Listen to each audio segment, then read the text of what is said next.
Alright, nice. Or see the lamp if you put it down on that table there. Yeah, I'll just pack my things because they're all taking up space here now. Yeah, I'll sit here and be quiet. Yeah, don't like worry about. I mean, we do it in a very kind of relaxed way. They like to just feel like they're sitting with us, and then you can see who floods in. People would be watching live. Sorry? People would be watching live.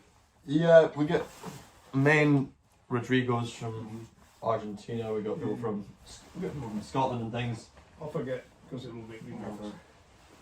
Yeah, just ignore them. Yeah. Pretend we're having a conversation as if anything.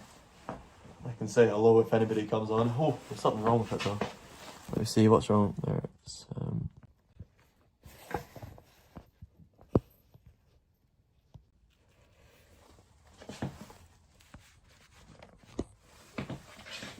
yeah, it's good now. Alright, let me just clear this stuff because it takes a minute for those to put in. I think this might have worked, but it maybe just takes a long time. I can't see what it is. It's just a cleaning kit for the. Oh, see, you're holding it in such a way you can only see the edge of it. It's like people hold a book and you can only see the whole sideways. What? Come on, let me see what it is. It's a cleaning kit for your spats. Nah, it's for shoes. Oh, right. But I think it doesn't really do much for getting to the canvas. I've already ordered. We used white. Whitener. Whitener which is not for shoes. Yeah, yeah. Well, that's what I was trying to get. They didn't have any of that. They had just Again, have you tried other eBay, stuff. Etsy, and Amazon and all? Yeah, no, I've ordered it from Amazon, but then I ordered it Okay. classically to my Edinburgh address. Which one? Somebody else is staying there at the minute, so I can't get in there. And I'm waiting on Chris to contact the guy, but yes. Hello Rossi, hello Angelica, how are you doing? We have James MacDonald Reid here. So Jamie's the guy I was talking about when I was in Tetuan, who's the wise mentor of mine. He's taught me all about the reality of Scottish culture. Where does this go then? This is there, on top of that book. Just here. Yeah. The problem is it needs to be recharged, and I can't find the charger, of course. Just put that there. The story of life in this era. What's that? Rechargers. Yeah, chargers and everything. Well, I have now 2 battery packs, these power banks. I had them, and Ryan took them off me. Mm. He does that. There's so much stuff he borrows stuff and never gives it back. They all know Ryan, by the way. Yeah. They all know who Ryan is. I had 2 beautiful MacDonald tartan hand-woven antique blankets, and he can't distinguish between that and a piece of shit from B&M or whatever. Yeah, something like that. So he borrowed those and I never saw them again. And I asked for them back, and he gave me this blanket that came out of a junk shop or something. Just nothing. Yeah. He can't distinguish between. Yeah. He doesn't own anything that isn't mass produced and throwaway. Is that true? Possibly. Yeah. When he had his own flat, everything he saw was just electronic gadgets. Sports throwing. James MacDonald Reid is how would you describe yourself? A folk expert, folklore expert, storyteller, bagpiper? Storyteller. Don't call me that. I hate it. No? No, I hate that term. Well, what should I say then? Folklorist. Folklorist. Yeah, because the thing is, ham actors from England are calling themselves storytellers now. That's true, it's true. It's the most gimmicky people that say When that. I was young, at school I went to a drama class and we had a female teacher. Yes. And she referred to herself as an actor. And at one point, one of the pupils, a girl, said, "Why do you call yourself an actor and not an actress?"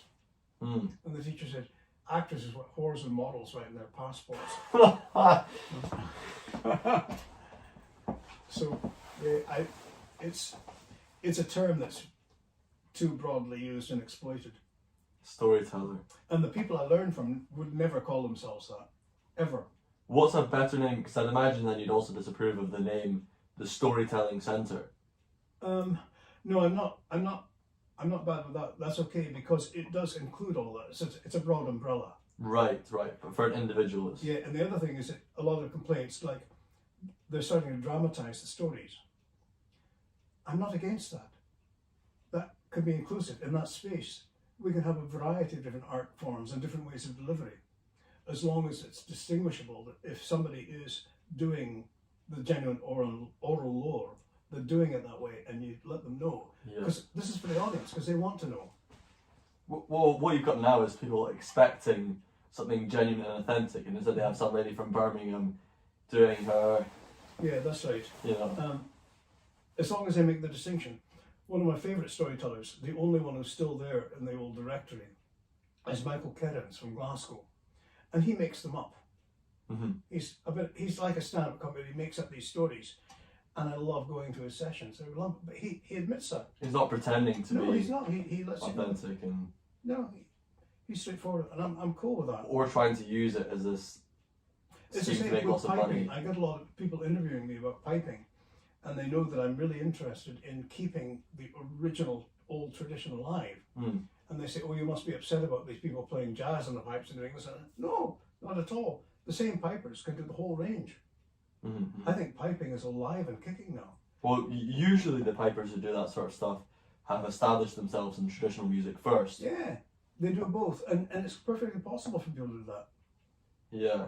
I think that's Yeah. great. Let's go. Let's see what's in. Germany is brilliant. Ross is in Germany. Folklorist is a better word. Yeah, cool looking place. I'll show you around some of the other stuff here. He's got so many bagpipes here. I did a film just focusing on your bagpipes. Remember that? Oh, that's right. That was- I crunched them. Well, yeah, they The crunched good them. news, with- I got Julie and with Winnick to Volkswagen. prepare them for me. They did a really good job. Yes. And that got me, seeing him and socialising with him. But that was lucky because I was very concerned that that was not going to be the case. Yeah, here's another thing I should point out. What's that? The ones that were broken were East European ones. Yes. And it's unusual in the Balkans and Central Europe to have a bagpipe that hasn't been broken at one point or other. Really? Yeah, it's usual there to see them repaired. Because that's why they're making them African blackwood here, because it doesn't break so easily. But they're making them cherry wood or plum. Mm. And so they very often have breaks and repairs. Glenn was describing when he was in, I think, New Zealand, maybe Australia.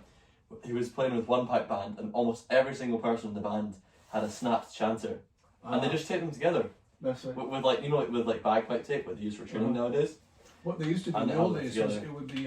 it would be twine, which you rub through tailor's wax and wrap it. I know the whole procedure. Oh, to hold it together after it's snapped. Well, cracks. Oh, cracks. I know they Yeah, quite snapped, but yeah. Again, other I'm not thing sure is they that make he was exaggerating. yeah, they make them of. I think they cut them thinner now than they used to. The chanters. The blow stick is the one that breaks the most easily. On my Really? really old set, the blow stick was replaced. It had a crack, so I took it to Blue, and he found exactly the same wood, and did an exact replica copy of the bit that had broken. I've heard stories about Blue McMinchie. It's just like dark magic what he can do He's sometimes. amazing, yeah. Is it not McMinchie or Murky. McMurky? Oh, M-U-R-C-H-I-E. I misread his name. It's probably on a computer. I sometimes misread R's as N's and things. Oh, okay. McMurchie, yeah, but I've heard stories about his stuff. see It's that just spot like on black there? magic. I made that years and years ago. Decades ago. This one here. I made that myself. You got it upside down. What do you mean? Hold it up this way because the tassels hang down. These have to hang down here. You hold it Yeah, upside yeah. down, it looks like a mess. Oh, that's good to hear. Yeah, it's like see my spar on a windy day. One time it flipped right up this Yeah. the horsehair thing. Aye. It's a good thing though. Wait, you made this? Yes. From scratch. I made a lot of stuff like that before my hands got warm. Yeah. You sewed kilts as well, didn't you? Some of them. Oh yeah. A lot of the ones in the cupboard there I made. Yeah, And I made them for other people as well. that's amazing. And I never had the equipment to do it. I just did it on the floor or on a table. These people here, they're always asking me about Ryan. It's funny that Jamie was the Those in person that basket. who introduced me to Ryan. If you pick up anything in this room, Yeah. put it back exactly where you got it. I will do. Yeah. I'm usually fairly good at that. Yeah. To be honest. Gosh, should we get that lamb on now? Are you hungry? Or- No, it only takes a few minutes. Well, we might as well get it on, shall we? Are we? No, but aren't you doing this? Yeah, no, we just keep it going. While we do the lamb and eat. Yeah, if that's okay with you. I mean, if you'd rather. Were they going to watch us eating? They love watching us eat. We don't have to. We need. No, I'd rather wait until we're done with that. I'll be self-conscious eating while somebody's watching me from. Oh, really? Well, what I could do is maybe I could point it at me. Would that be, or I don't know. no? All right. Okay. So the whole thing is weird to me, but If Yeah, you put yeah. these things on that, and Yeah. we can get shifted. Just put everything on here. Let's tidy this Everything up. on here, and then Just a little we can bit. tidy the table. Well, you want that for eating, though, will you? Yeah, I want that for eating, but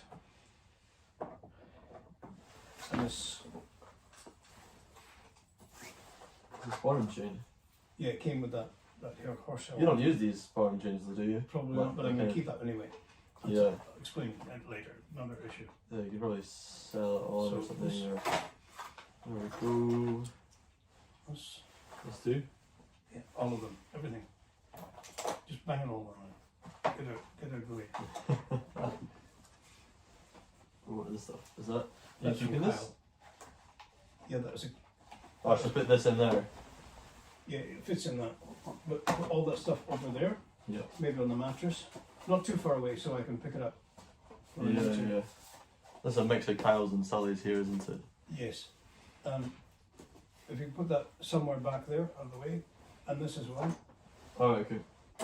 Whoever's watching this, I'm decrepit right now. I've lost the feeling in my fingers, and I'm having difficulty standing and walking. So that's why I'm asking him to do everything for me. Yeah, yeah. Well, Jamie's earned it. Like, it was a year of me coming out here. Like after university, and you would come and tell me stories and feed me whiskey and all sorts. And you hosted me for a few days. I slept here for a few days. Sure. Last year when I moved Yeah, from a lot of folk do. yeah, you It's a good host location. It's right in the you middle. host Edinburgh. Right here on top of this, so it's reachable. That's fine. Okay. And then this here, we clear this table so we can eat at it. Yeah, yeah. That's a good shout. And You doing lots no, of see those paper stuff Yeah, there, paper here. Yeah. food stuff there, paper stuff there. Cool. Is that I'll a tell you what receipt? else you can do for me. Oh yeah, what's that?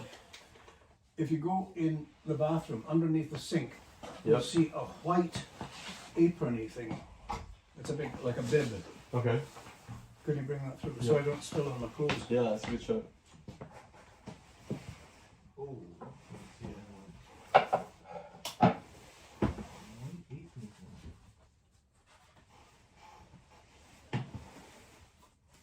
Is it on one of these shelves, Jamie? It's below the sink. Yeah, I'm looking underneath the sink. There's a bunch of, it's a big piece, a big white thing, like cloth, with black on the edges.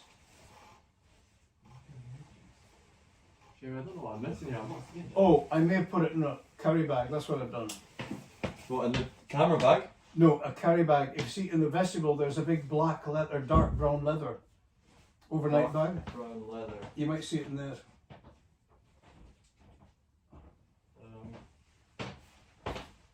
What, the one that's underneath all these boxes and things? Could be. It's dark brown leather. I'll get up and see if I can find it. There's only one big carrier bag in here. It's not leather though.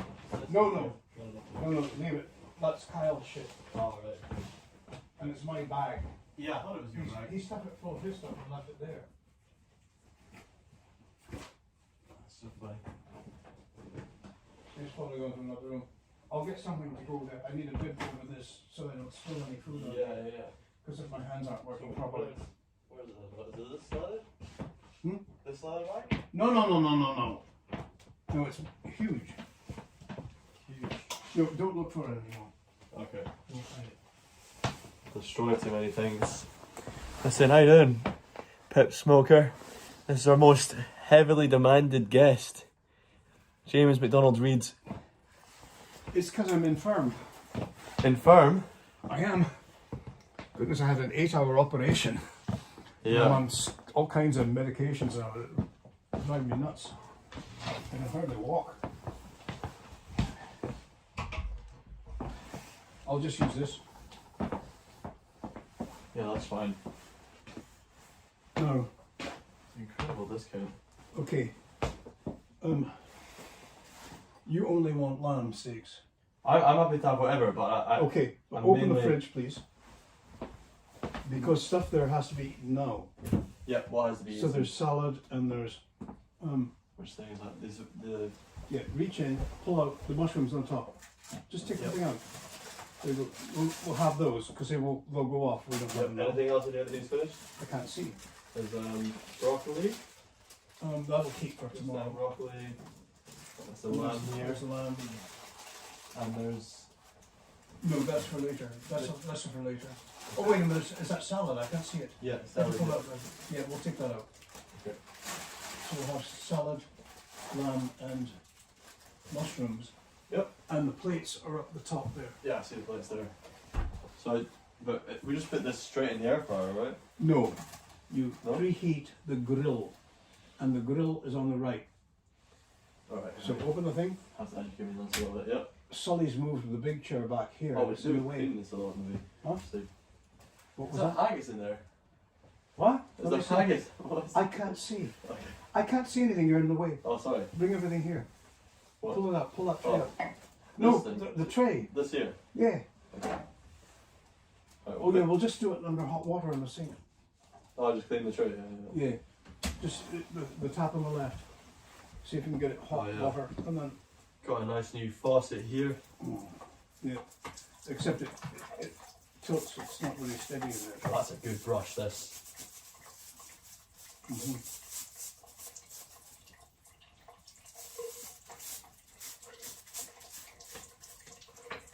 Right, I'll put that there. That's good. So we preheat this. Yeah, but wait a minute. Put that back in. Yep. Right.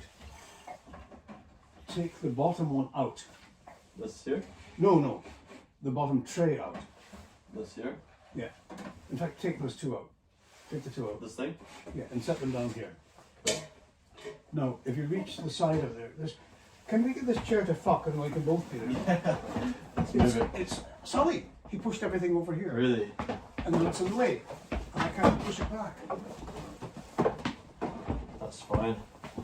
Right, so this is the grill. Yep. Can you take it out? The grill. Sure, yeah. And there's a thing for There we handling it. go. You have to get the thing for handling it.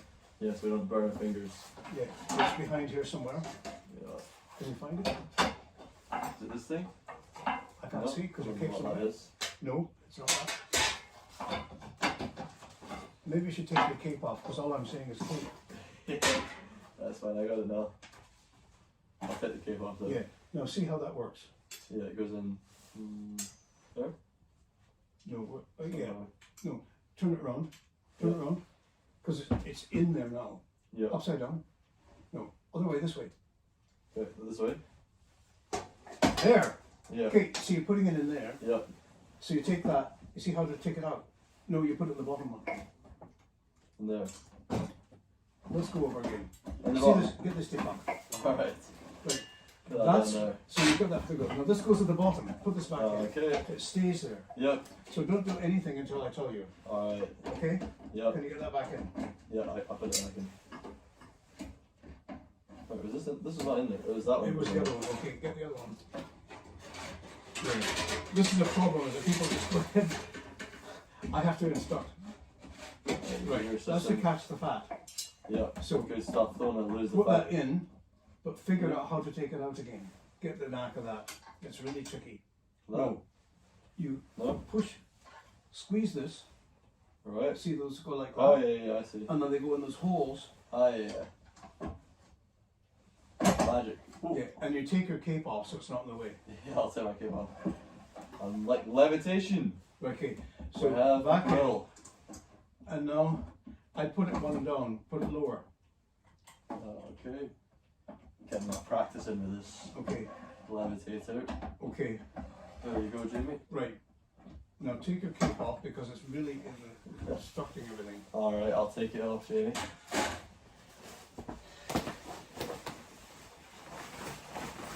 I'll see if I- Oh, I can, look. You got it? Got it, I got it, You got it! I got it. That reminds me of being a proper child. Mhm. First little steps, eh? Well, got it's it. been like that, relearning how to use my fingers. That's probably what somebody said to me when I took my first step. I bet somebody Yeah. pointed at little 1-year-old Robinson. You got it, Robin! Well, the last few months, well, I've been having to relearn things. with my hands. Yeah. It's like being a child again. I'm really enjoying it. So next thing you do is turn it on the wall, and that's the back socket. Ooh. See the back? On switch. No, I don't see it. No, this is Oh, look in here. electricians. They hide everything. You go to the back there. Oh, see yeah, I see it. The back one. The back one. Right, there That's we it. go. Oh, nice. Okay, now We shut have it power. and put it on so you preheat that. Wait a minute. There, sir. You wait for the light to go on. Now push again. Where you were. Push that again. Yeah. Okay? This was a 15-minute timer. Oh, that's good. You can do timers as Yeah, well. so you go up and down Okay. for the timer. We'll leave the house. So And, let it go. the next thing we do, you open that all the way, Yep, so you're yep, ready yep. to put it on the grill. Mm-hmm. And then these, I would put the mushrooms on with them, yeah? That's a good suggestion. Yeah, we can flavour it with that. Yeah. So, We've got some the spices salad, over there as well. we'll eh? get the plates, and we'll get 2 big plates. Good See the stuff. white ones at the The bottom. bottom ones, yeah. And then I have to get the chair back here. Have you got some? Oh yeah, you got some cumin here and things maybe for What? the lamb. Some cumin would be good for the lamb, I think, and some There salt. should be some up there. In Morocco, they use salt and cumin instead of salt and pepper on every table. Okay, I don't use salt on anything, but my mother. Oh really? Oh, we'll not use any salt. Let me on it. finish. Yeah. But my mother always put loads of cumin on. Oh really? Yeah, so we'll put cumin on it. Let's Well, go cumin. It might not be there, it might be in here. Is it? What's that? That's garam masala. Is it paprika? Yeah, I'll check in there. Middle shelf on the left, where there's a basket. No. The one I'm On the pointing right. at. That's it. On the left, see the big brown basket? Oh yeah. Spices in there, fine cumin. We'll have cumin. What was your mother's name? Betty. Betty. We'll have cumin for Betty. And we'll get this kilt away and the chair back in place so I can sit down. Yes, yes, we'll do it. Where does the kill go? Is that cumin there? There's ground cumin. There we go. Nice. So put that back. That'll be great with some lamb. You would just load it on there. Oh, it's never been opened. It's excellent. Oh. I think maybe. Yeah. Magic. Hasn't been opened yet. Excellent. That is just what we need. And we'll put the mushrooms on there Okay, too. where is this kilt going then? We'll move this chair back and Yeah, kilt fold away the somewhere. kilt up. No, take the kilt off first. Oh, okay. And so fold it so it's like ready to go down. Put these in? That's it. Yeah. And then maybe the top end of the mattress there, if you can reach over there. So it's pleats down, pleats on the underside. Okay. So I'll just attach these buckles first. Yeah. What do you call the leather part of the buckle? Is there a word The for strap.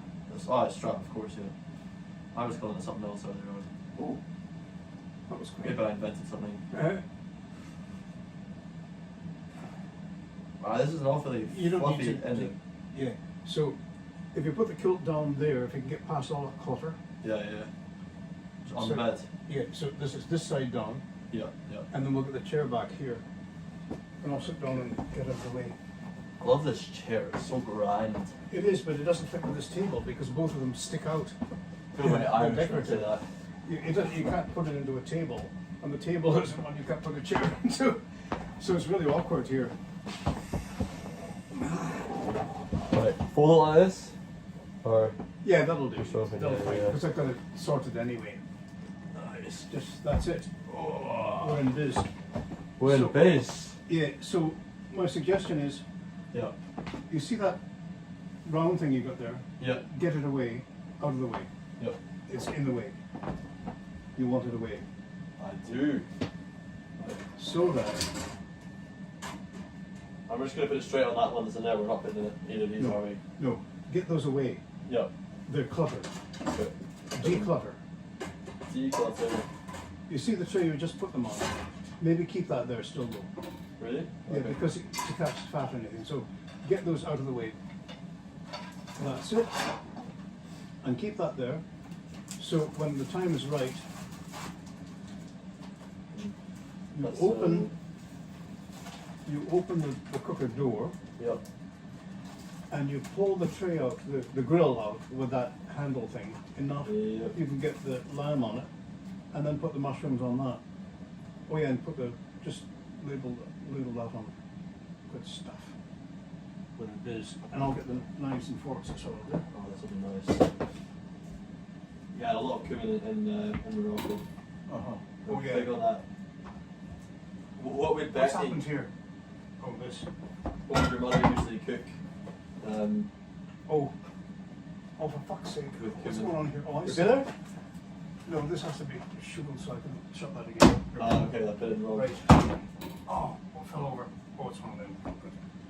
So, knives and forks. So much blood.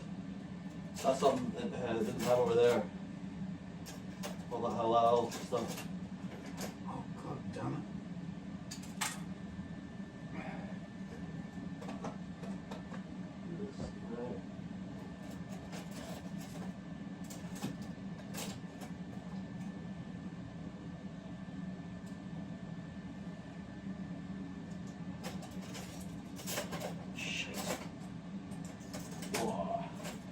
See my cutlery here. The knives and forks have identical handles, Oh, really? so I can't tell which is which. So I put the forks at the front and the knives at the back. And every time I get a visitor, they swap them round. Oh, no. Always. Right, I'll try not to do that. Talitha came here and I watched her move 7 things. Who? Within the Talitha. It doesn't matter. Okay. The moment she came, she sat down, she moved 7 things from where they were with no reason. She picks things up and then puts them somewhere else. Sitting in a chair. She didn't even get out of the chair and she did that. And Bruce, From one chair, that's Bruce impressive. Duffy comes around. He's been dropping by recently. As soon as he comes in, he starts grabbing things, picking them up, putting them somewhere else. He'll make a remark about them, and then put them somewhere I can't reach them. They've got their idea of how they want things to be organised. Yeah. Oh, that's a great view of the castle. I always forget about it, and you just look around and you just go, oh. Can you get a knife for yourself out of I there? feel like that's the story of. No. Yeah, that's one. That's it. That is a knife.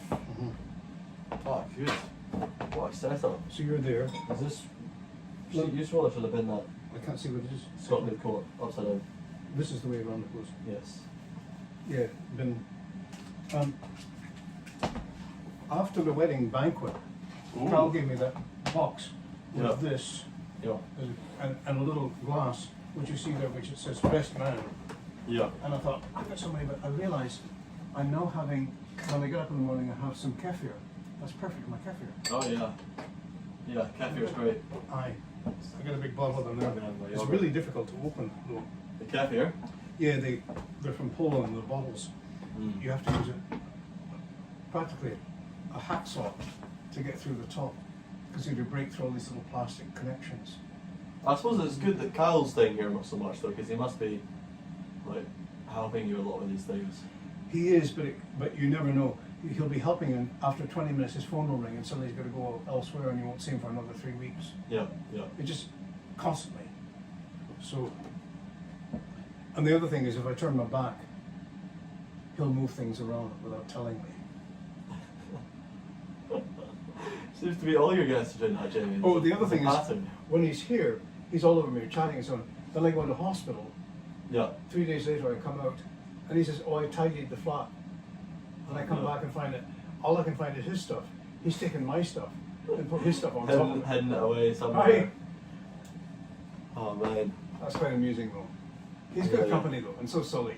Yeah, yeah. Of Sully course, was of here for course. 5 days recently and I enjoyed every I moment wasn't of it. Gallon ages. Real? No, I think actually I saw him very briefly last Mhm. time I was here. I can't remember exactly, but I should probably make an effort to actually No, say that hello has to him. instructions for how long to cook lamb chops or something.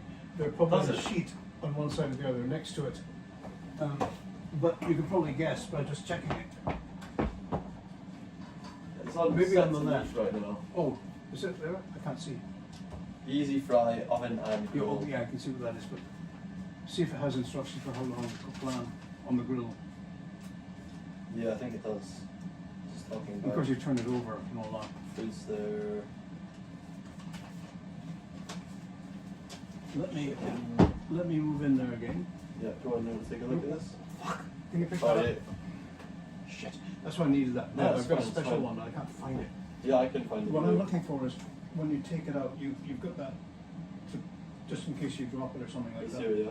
Yeah. So see that bottle there? See the jar? Move it. Yeah, Right. So that will lie flat. Otherwise you're going to tilt. yeah. Tidy everything up. Throw that in the bucket. the top bit. Oh, just okay. So you get out of the way. Just declutter. Yep. Okay. Into the bucket.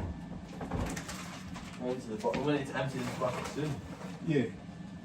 It's a problem. I haven't even Busy today. All these Amazon packages with a billion layers of packaging. Now, if you see there's black scissors. Yeah, I see them. Okay, take them out and open these 2 packets.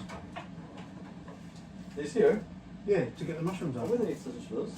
Huh? Hey, scissors, just open that. Okay, also the salad. So we'll put salad on the plates, and there's some olive oil down here to pour over it. Oh, good, yeah. I've done lots of olive oil. And there's a black pepper shaker up there. Throw that on the salad? Yeah. On it and everything. And there's salt next to it. You can put salt on yours, but not on mine. I can't not be bothered at having salt, to be honest. Okay, so that goes on the 2 plates. And there's the olive oil. You see there. Should we give it this a wash as well? I don't think you need to. Look on it. No? I do it generally, but It's just washed and ready to eat. okay. Oh, Washed. fine then. Yeah, just washed. When I sit down here. Oh God. It's clean as the Edinburgh air. Here's the other thing. See those boxes there?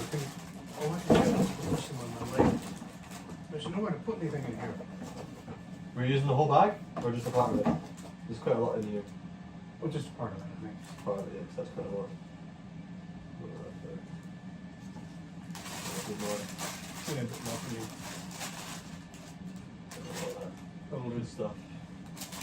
I'm gonna see if I can get this to stay in here.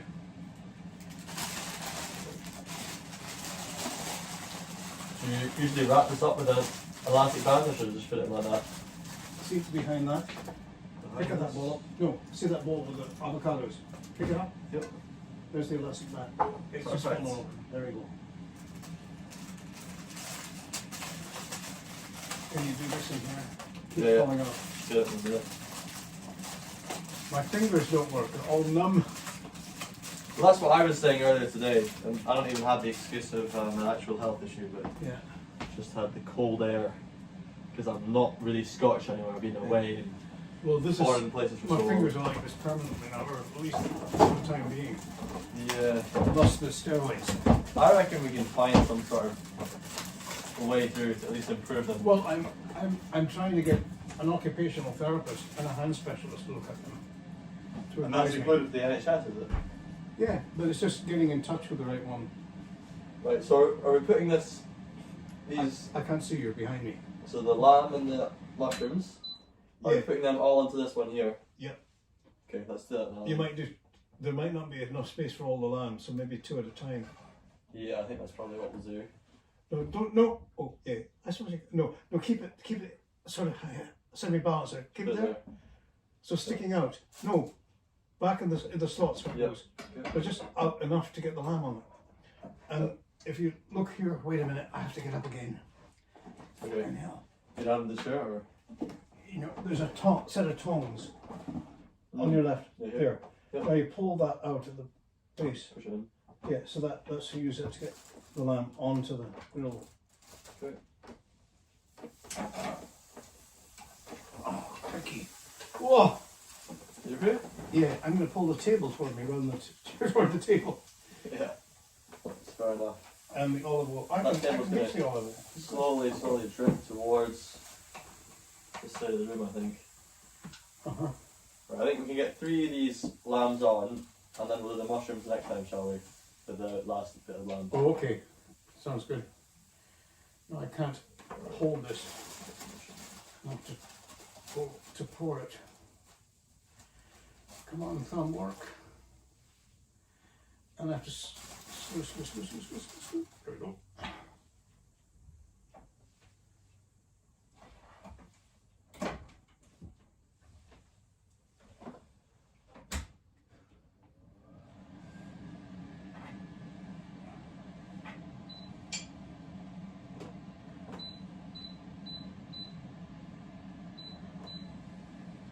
What are you doing there? What are you changing? Increasing the time to 10, 10 minutes. It won't take that long.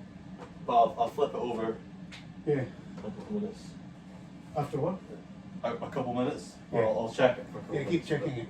So this goes in the bucket, and so does the top. Oh, this is finished? Yeah, there's more though. There's a big bottle down below you can put. Pull that up.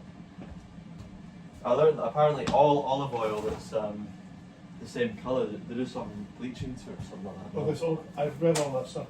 No, sorry, no, to the right. The big ball. Big. This? That's it. Oh yeah. And of course the top is fucked. So that's why I've got the bit of tissue at the top, so you have to pull that out. Fair enough. But Kyle got me a bottle of really good quality Greek olive oil for Christmas. So Oh, yeah? I haven't opened it yet. This is That's the the main thing I was- the dregs from the Right. You want to do it or? no, you do just a wee droppy here and it'll be fine for me. That's enough. And then we'll do pepper on top of that.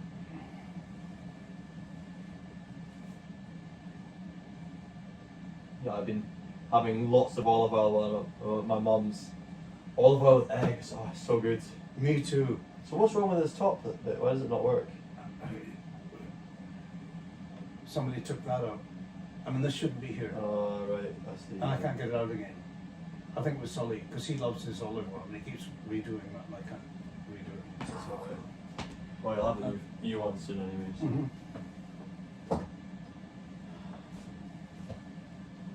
Time's that on. Do we want sauerkraut with this as well?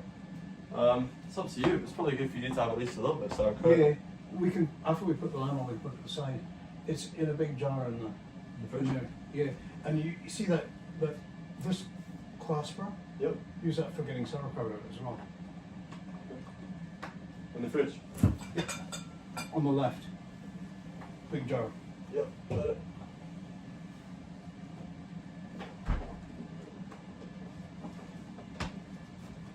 Holding up that microbiome. Yeah, I think I'll eat that first and then go to the lamb. And carefully not spill it on the tablecloth. So here. It's got a strong smell Yeah. of that about? Yeah, that whole piece there. All that stuff. That'll be me sorted. I'll just try a little bit because I'm curious if that's okay. Mm-hmm. Don't want to take too much of your stuff. No, I've got another jar of it. It's cheap too. Really? Yeah, and you can make your own. That's one of the reasons I got the jars there. Yeah, that's what shocks me about sauerkraut, is how simple it can be to Yeah, you just put salt in it. do it. You have to get exactly the right amount of salt and Oh, really? seal it.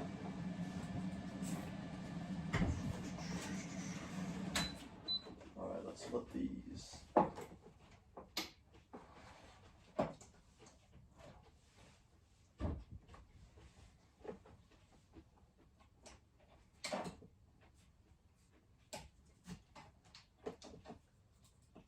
Are all done yet, actually? Hmm? It's not that fast, it's only a little bit done. So we turn it over and do it Yeah. a few times on each side. Probably might well take 10 minutes actually. Let's do this.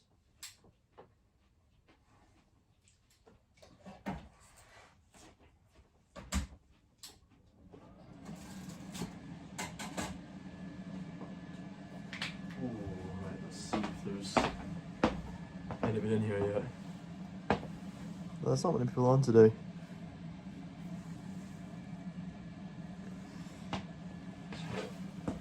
Things. What are the main sort of things when you're meeting like tourists or people who are ignorant about Scottish culture? What are the main things you feel like they need to learn, need to understand? Well, the thing is that this is the era of cheap flights, Airbnb, internet-inspired travels abroad. Yeah, yeah. When I was younger, there were no direct flights to Scotland from anywhere like America. Mm. And you'd have to take a transfer flight. So you'd have to plan a year in advance probably. You'd have to invest money in it. So you'd stay here for several weeks and you'd read up in the meantime. Now people just come here and spend their entire time staring at this to get instructions. Mm. Yeah. So they never learn anything. They're getting this superficial, oversimplified, written by people who don't know the history of culture at all. They're just going for whatever they can sell or whatever, I don't know. But it astonishes me because I used to see tourists in the streets here. There wouldn't be that many. There would be more locals than would be tourists. Mm-hmm. Now it's the exact opposite.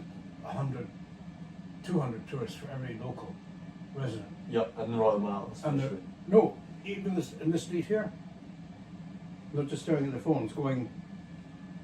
They were here for 2 days. Ryan got into that whole thing. You know, they spend one night in Edinburgh, and then the next night they're in Hong Kong. I mean, Ryan lives here. Ryan's grown up here. No, but he would get in touch. He was doing this couch surfing thing, and he said, "Oh, meet this visitor.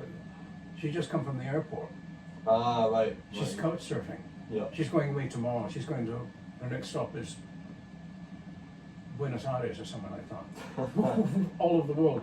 I mean, apart from the pollutants, but it's all so superficial and shallow, and I just can't be bothered with that. Mm. I stay away from them. If they do come and ask me questions, I can't answer their questions in any way that's meaningful because they haven't a context to put it in. They don't know how society has developed. For example, there's a group called Clan MacDonald in Scotland, and an American woman put a post there on there this morning saying, "Hi, I've got a Scottish ancestor. How do I find out what clan they're from?" And I put a comment that said, historically, the majority of Scottish people were not connected with clans. The majority was only exceptional. And those who were, they've usually preserved their surname. But don't fall for this, if you have a Scottish name, you're connected with this clan. That was devised by outsiders to make money. Right, sure. And they fall for it. So they're not getting the real culture, they're getting a baby simplified version. And to me that's a bit pointless. So I suggested to her, I said, before you come here, because she's going to come here, read some books on Scottish history and culture. Here are some suggestions. She said, oh, good idea. Now, it never occurred to her to do that until I suggested that. Whereas back in my day, that would be the natural thing to do before going. So even when I was a teenager, still in my teens, I went to Bulgaria, overland. But I read my Bulgarian history, learned enough of the language, so when I got there, I had a grounding. So everything I learned, I already had a base to build on. Mm. And the same, I went to Serbia, Slovakia, wherever I traveled, I would learn about it before going. Were there any countries that you didn't, or you were a bit throwing yourself in without really knowing, finding out when you got there? Turkey, perhaps. I wasn't intending to go to Turkey, so I learned no Turkish before going there.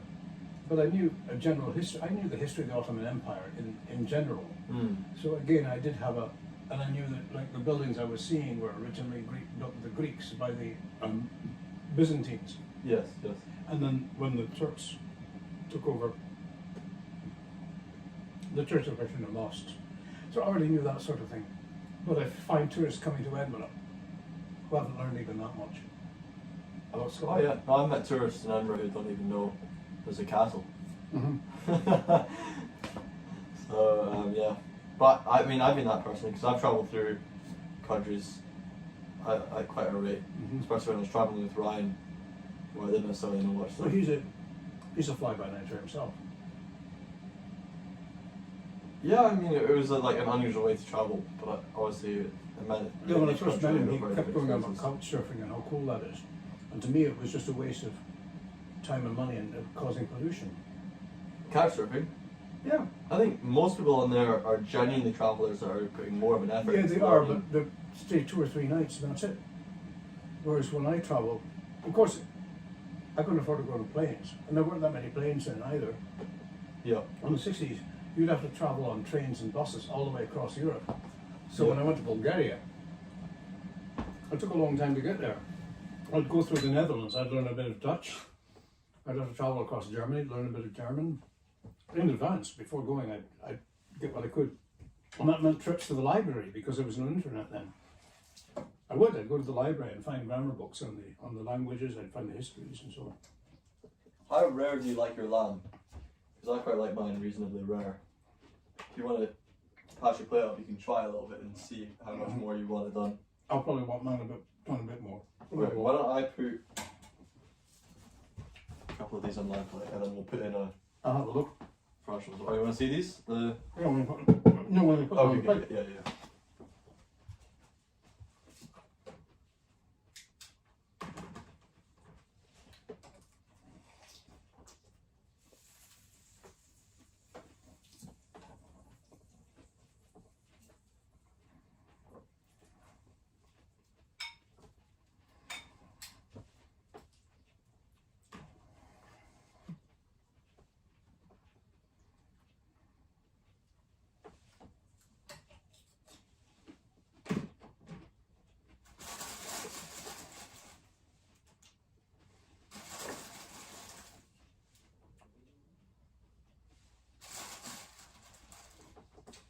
It's more than just a fly-by-night tourist. I found a series of videos on YouTube of an American who lives in the Highlands, as he says, an American in the Highlands. Right. And I looked at his location, he's not in the Highlands. And eventually somebody pointed out to him, it wasn't me, somebody else said, you're not actually in the Highlands. So then the discussion became, where is the Highlands and where is not the Highlands? But they did everything by Google searching. Right.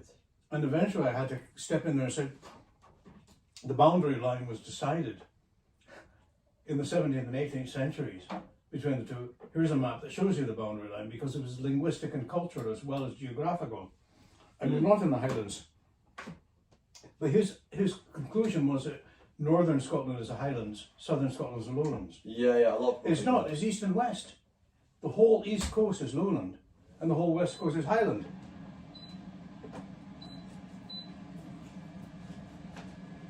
Right, these two here are like fairly rare. That's why I like them. I Yeah, can a bit cut them, more. you can see. No, a bit more. Mine a bit more. Yeah. So there's one that's completely rare in there, Mm-hmm. and one that's Mine is not cooked at all. yeah, this one. So it's one that's rare, and I'll just Okay. cut it a little bit longer, and I'll put more mushrooms in there too. Oh, cool. Let's just cut it. You can see. Yes, it's quite rare, but I like that. Mm-hmm. I'll do a bit more. I'll go on.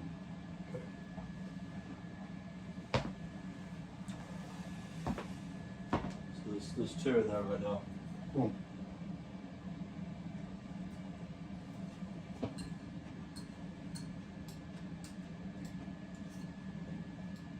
Do you put your meat waste all in the same bin, or do you put your meat waste in the same bin? Usually, yes. Okay. Sometimes I put it out for the birds, but mice have been coming and getting it now.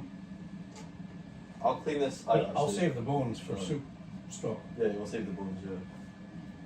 So let's rinse this a little bit just so we don't get mice then chasing after your foods. I used to have such a when I lived in the house that we no longer have in the countryside. We had so many issues with mice and voles and all the sorts. Wow. And it just defecate everywhere as well. Uh-huh. I have a little gadget here that irritates them. Doesn't Alright. kill them, doesn't harm them, just makes them feel nervous so they go away. Is that one of your magic eBay finds?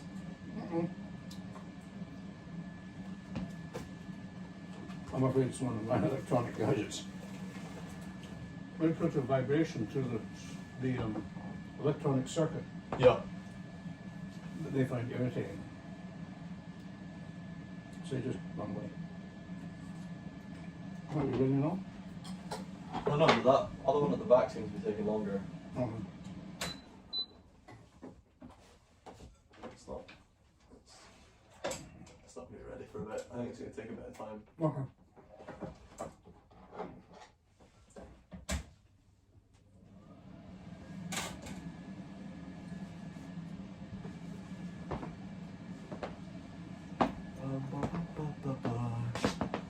Hello Tatone, how you doing, man? I got a quiet chat today. Thought everybody on Instagram would be leaping over impatiently, but fair enough. Yeah, when I was in Tetuan, I don't know if you know it, it's a city in the north of Morocco, near to Tangier. Well, It's very, very Spanish influence. In fact, I think almost the entire city was built either by the Spanish or directly by the Muslims after the Reconquista.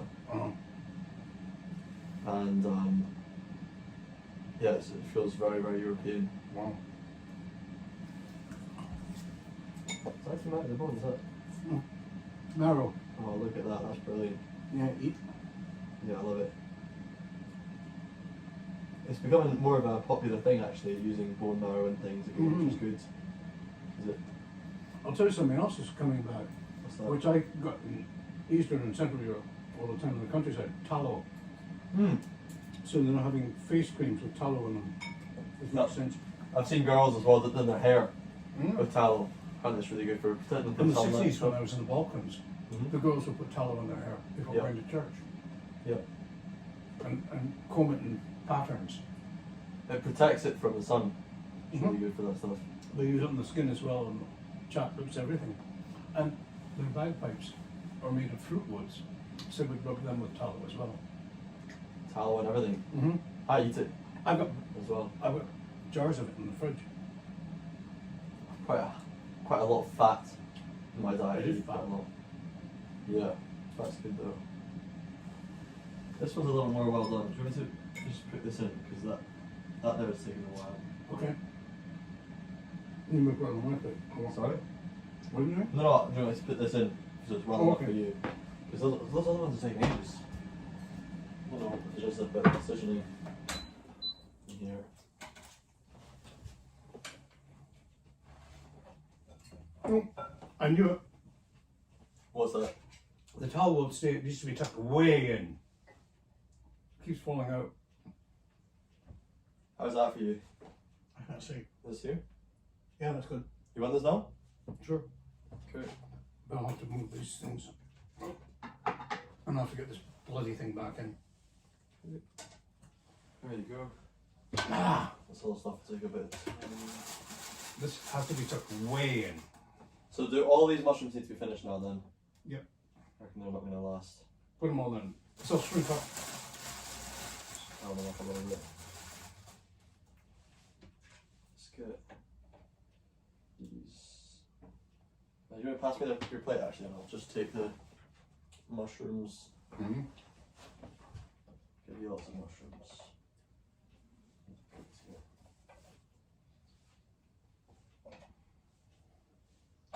I never normally have lamb leg chops. It's normally Mm-hmm. the ribs. It's pretty cool. I had veal ribs in Morocco and I was so confused. I was like, this looks like a lamb, right? Because it's tiny little bones. No, veal is a calf. But yeah, obviously, yeah. But it's tiny little bones, so I was like, surely this can't be beef, but it tastes like beef. It is. And of course it was. Oh.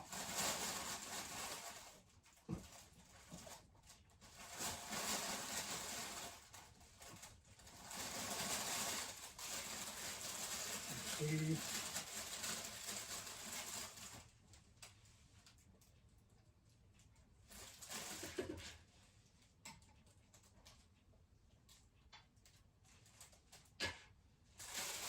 Oh, I forgot to empty the snowball bag. Is it okay, or do you need to do that now? I suppose, don't know. And when I come back, if you can help me get this towel tucked way into there. Way in. Yeah. Come in on the table so we can add more if you want. Okay.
good actually. It's good quality meat.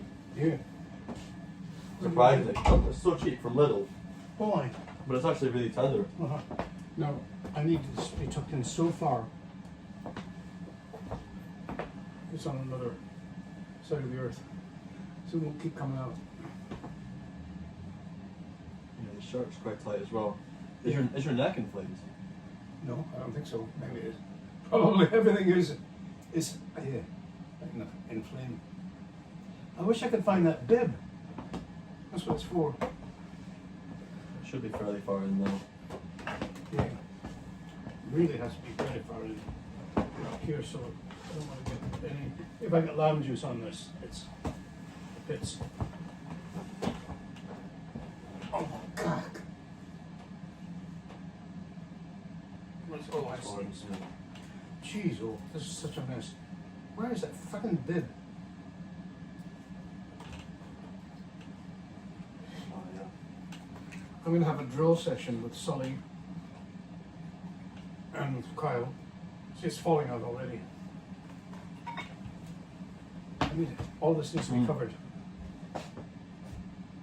With the bib, it's perfect for that, but goodness knows where it's gone.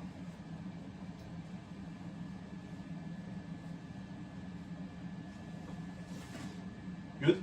Yeah, that's good, I think. A few years ago, Bruce helped me out with the box room. He's twice as tall as I am. And he was organizing books. Right. In the process, he came across my really valuable sterling silver mounted sealskin's evening sporran. He didn't know where to put it, so he just threw it on the top of a wardrobe. And it fell down the back. And it took me 5 years to find it. Oh, no. I think I remember you showing me that when you found it. Yeah, it was ridiculous. But that's what folk do, and I've got to say to him, if you're in his place, he's a total control freak. And he comes here and he just goes anywhere he likes, picks up. Malcolm does the same. Well, when Bruce was here the other day, I said, stop, just stop. Do not touch anything without asking me. And take your foot off the back of the chair. The chair's got a leather seat on it. And he was wearing hiking boots. And he was sitting on the hiking boots, which are scraping the leather with the metal, what's it? So anyway. That might be your second one ready. Mm-hmm. We'll see. We'll have to do a little more. Mm.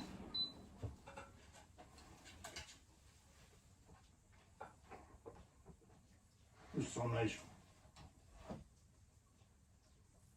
I'll do it more. Another 2 minutes and I reckon we're finished. Have you used an air fryer for cooking meat before? Yeah, but it's so different actually. The other one. Mm-hmm. 4 minutes. Sorry. When Bruce was here yesterday, he dropped by. And he scolded me times that you do not drive by his place. Right. And you mustn't phone it. So he just dropped by here. And he was sitting in that chair, and we're chatting away, and suddenly he started shouting at me. He saw the air fryer. It doesn't say air fryer, it says, what does it say? Tefal. He knew that was an air fryer brand. So he starts shouting at me, get rid of that, you can't have that. You know, really shouting as if I'd done something wrong. Right. Without asking for it, I said, what's the problem? He said, if you heat oil up, and he's giving all this health danger of heating oil up. And I said, well, there's no oil in it. It's a fryer.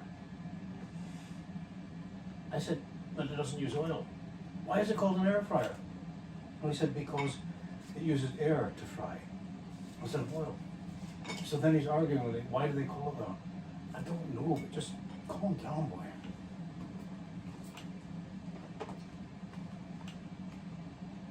Anyway, they're good.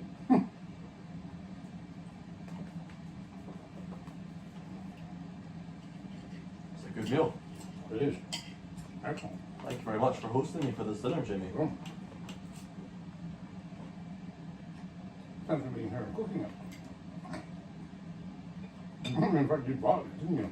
You got the For £3. I know, wow. Imagine the price of this in a restaurant. Mm-hmm. £3 from Lidl's saved me a lot in the city.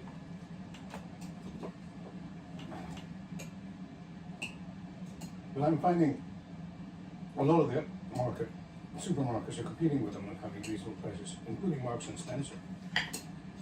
Really? Yeah, and of course we've got one opening here, but as I said, they have lamb livers, big packets the size of this one, for less than £2. Yeah, I'm gonna start hunting down Marks and Spencers because I really think what I was eating in Morocco was so good for me. Mm-hmm.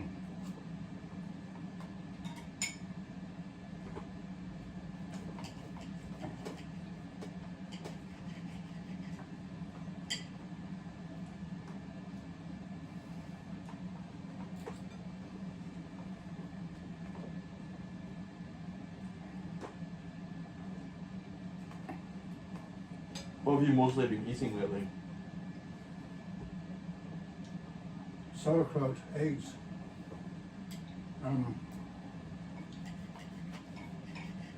Stews? Not so much recently. Mackerel, oat cakes, seeded oat cakes, which is something new to me. Oat cakes with seeds in them. Mm.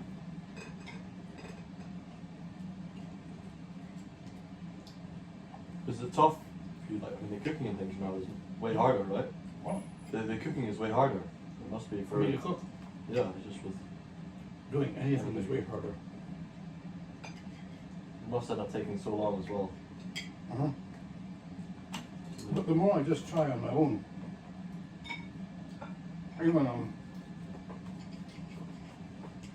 people were worried because Kyle was supposed to be here helping me doing a lot of this period, and he couldn't come over after all. Well, it was kind of good because it meant that I was just doing it on my own and learning how to do it without fingers.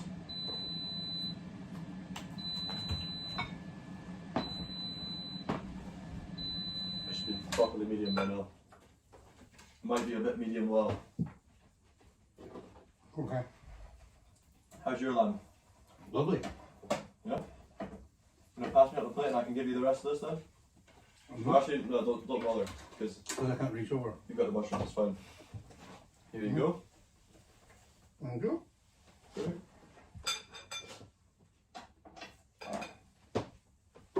I think you've got about half the mushrooms there, so I'll have the rest that are up here. Okay, great.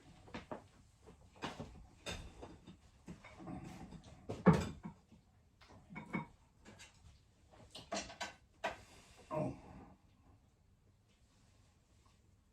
Uh-oh. Okay.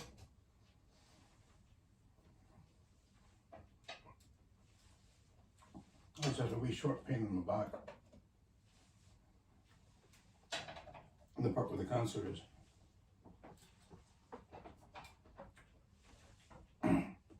What do you think that means? I don't know. I don't know if it's the cancer growing, acting up, or is it the immune system fighting it? I don't know. Everyone seems to vary so much. It's hard even for an oncologist to tell what it is.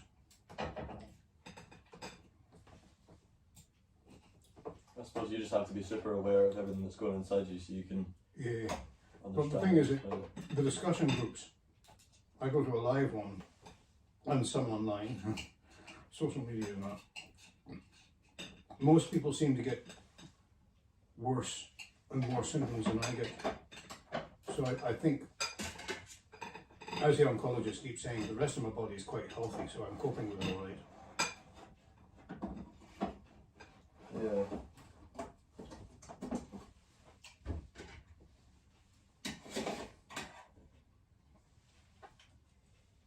They also say my positive attitude is really important, because your body knows what your attitude is. Yeah. Definitely a significant thing. Oh, Saladin's here. How you doing, Saladin? You're streaming too right now. Check it out. Oh, leave, man. Saladin I met in Casablanca. He was watching this, and then Why? I went and met up with him. It's fun that because when you put something like the title of the city you're in, you get lots of people who are in and around and familiar with that place, reaching out and watching. Then you get to meet up with them in person and learn about the place from somebody who's been watching you. Wow. So there's a guy I met in Casablanca as well the day before, who was similar. You know, he lives there, and he was able to take me to all these great, really cool places around the town. Wow. Then eventually, that's where we ate camel. Was with him. That's somewhere I've never been, Morocco. Mm-hmm. The only part of Egypt of Africa I've ever been to was Cairo. Mm-hmm. No, in 1973. With the amount of tourism that goes there, you would expect the flights would be cheaper, but it's not very cheap to go to Egypt. The cheapest place to go to is Sharm el Sheikh, which of course would have been Israel around at that time, I think, along with the whole Sinai Peninsula. I was with a theatre company, so they handle all that.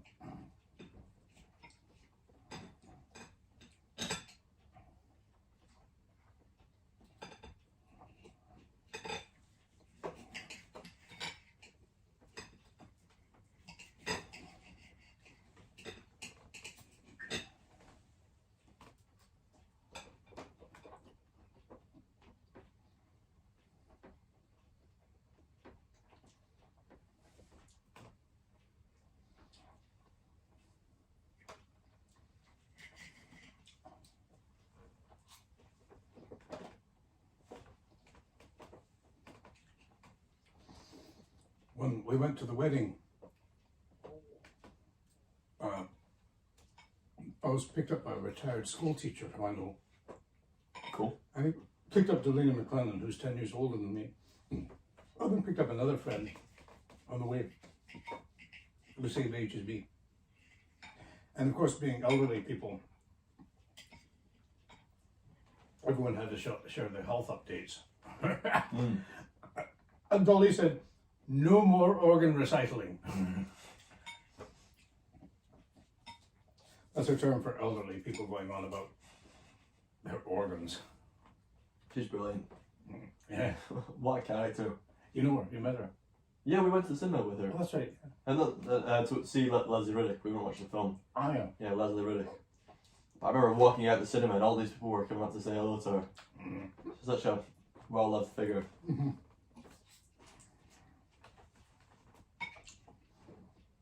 I hang out with her a lot. She lives in the Western General Hospital, so we dropped by there.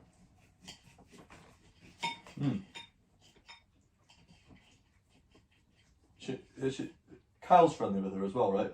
Yeah, So, yeah. through me. Ah, okay. All of his wedding guests, who weren't family members, were friends of mine. They knew us from me. All of them.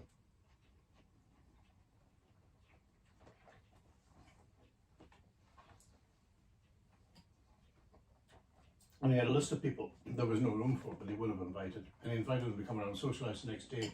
And all of them were friends of mine as well. Ah.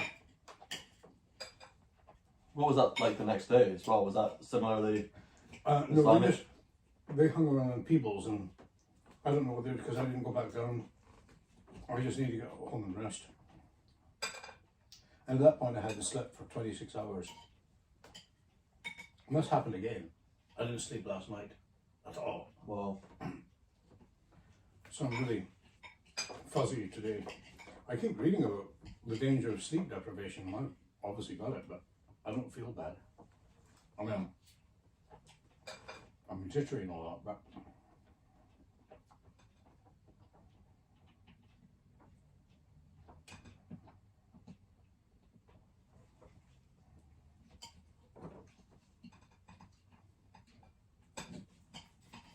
I think a lot of it's long term, over a long period of time. well, it's been 2 weeks like this. conversation. Did you say after operation? Over a long duration. Oh yeah, yeah. Well, it's 2 weeks that I've had the sleep deprivation, and it's because the steroids make me shake when I lie down. I'm going to twitch. Yeah, that's awful. And every time I nearly drift off to sleep, twitch, twitch. The good news is, while lying awake, I feel comfortable and my thoughts are all positive. So.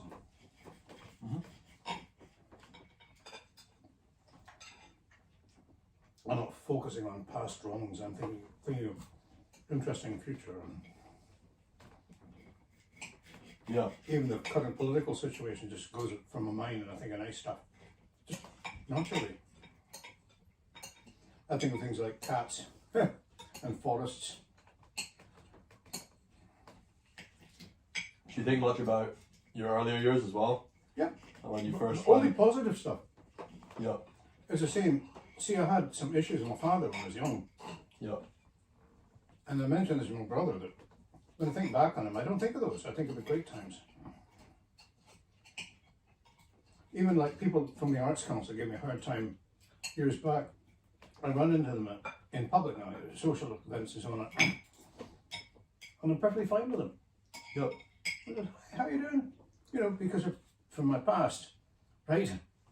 They Yep. stopped me from doing a lot of things, and they cheated and they did this, that and the other thing, but you know, that's not their entire personality. No. No. So I forget that stuff. Put it aside.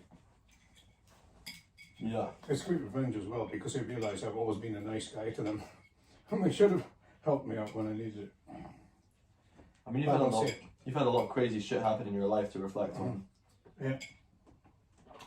Maybe even things you didn't think were crazy at the time, but then, I mean, David Bowie probably didn't seem crazy at the time, but then later on, it's I didn't like, find him interesting. I yeah, exactly. It was boring.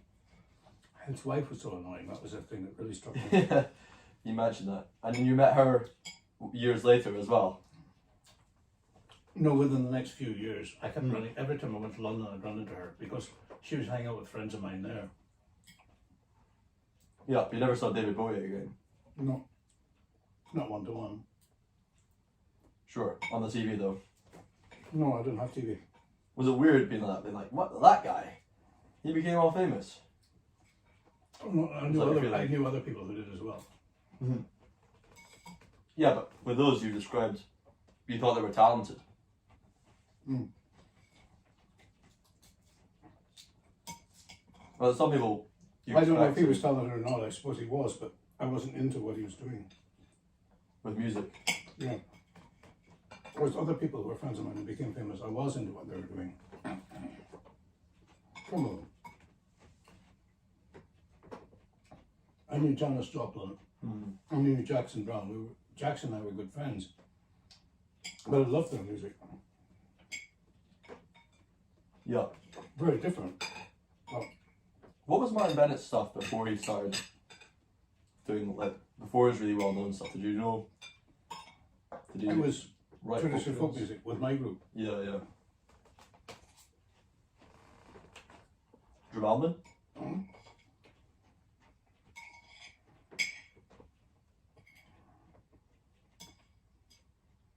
Do you When think people you, have the big retros of Martin Bennett, they never mention me or Drumaldin. And I got boxes of photos of him with us. yeah, you showed me some of them.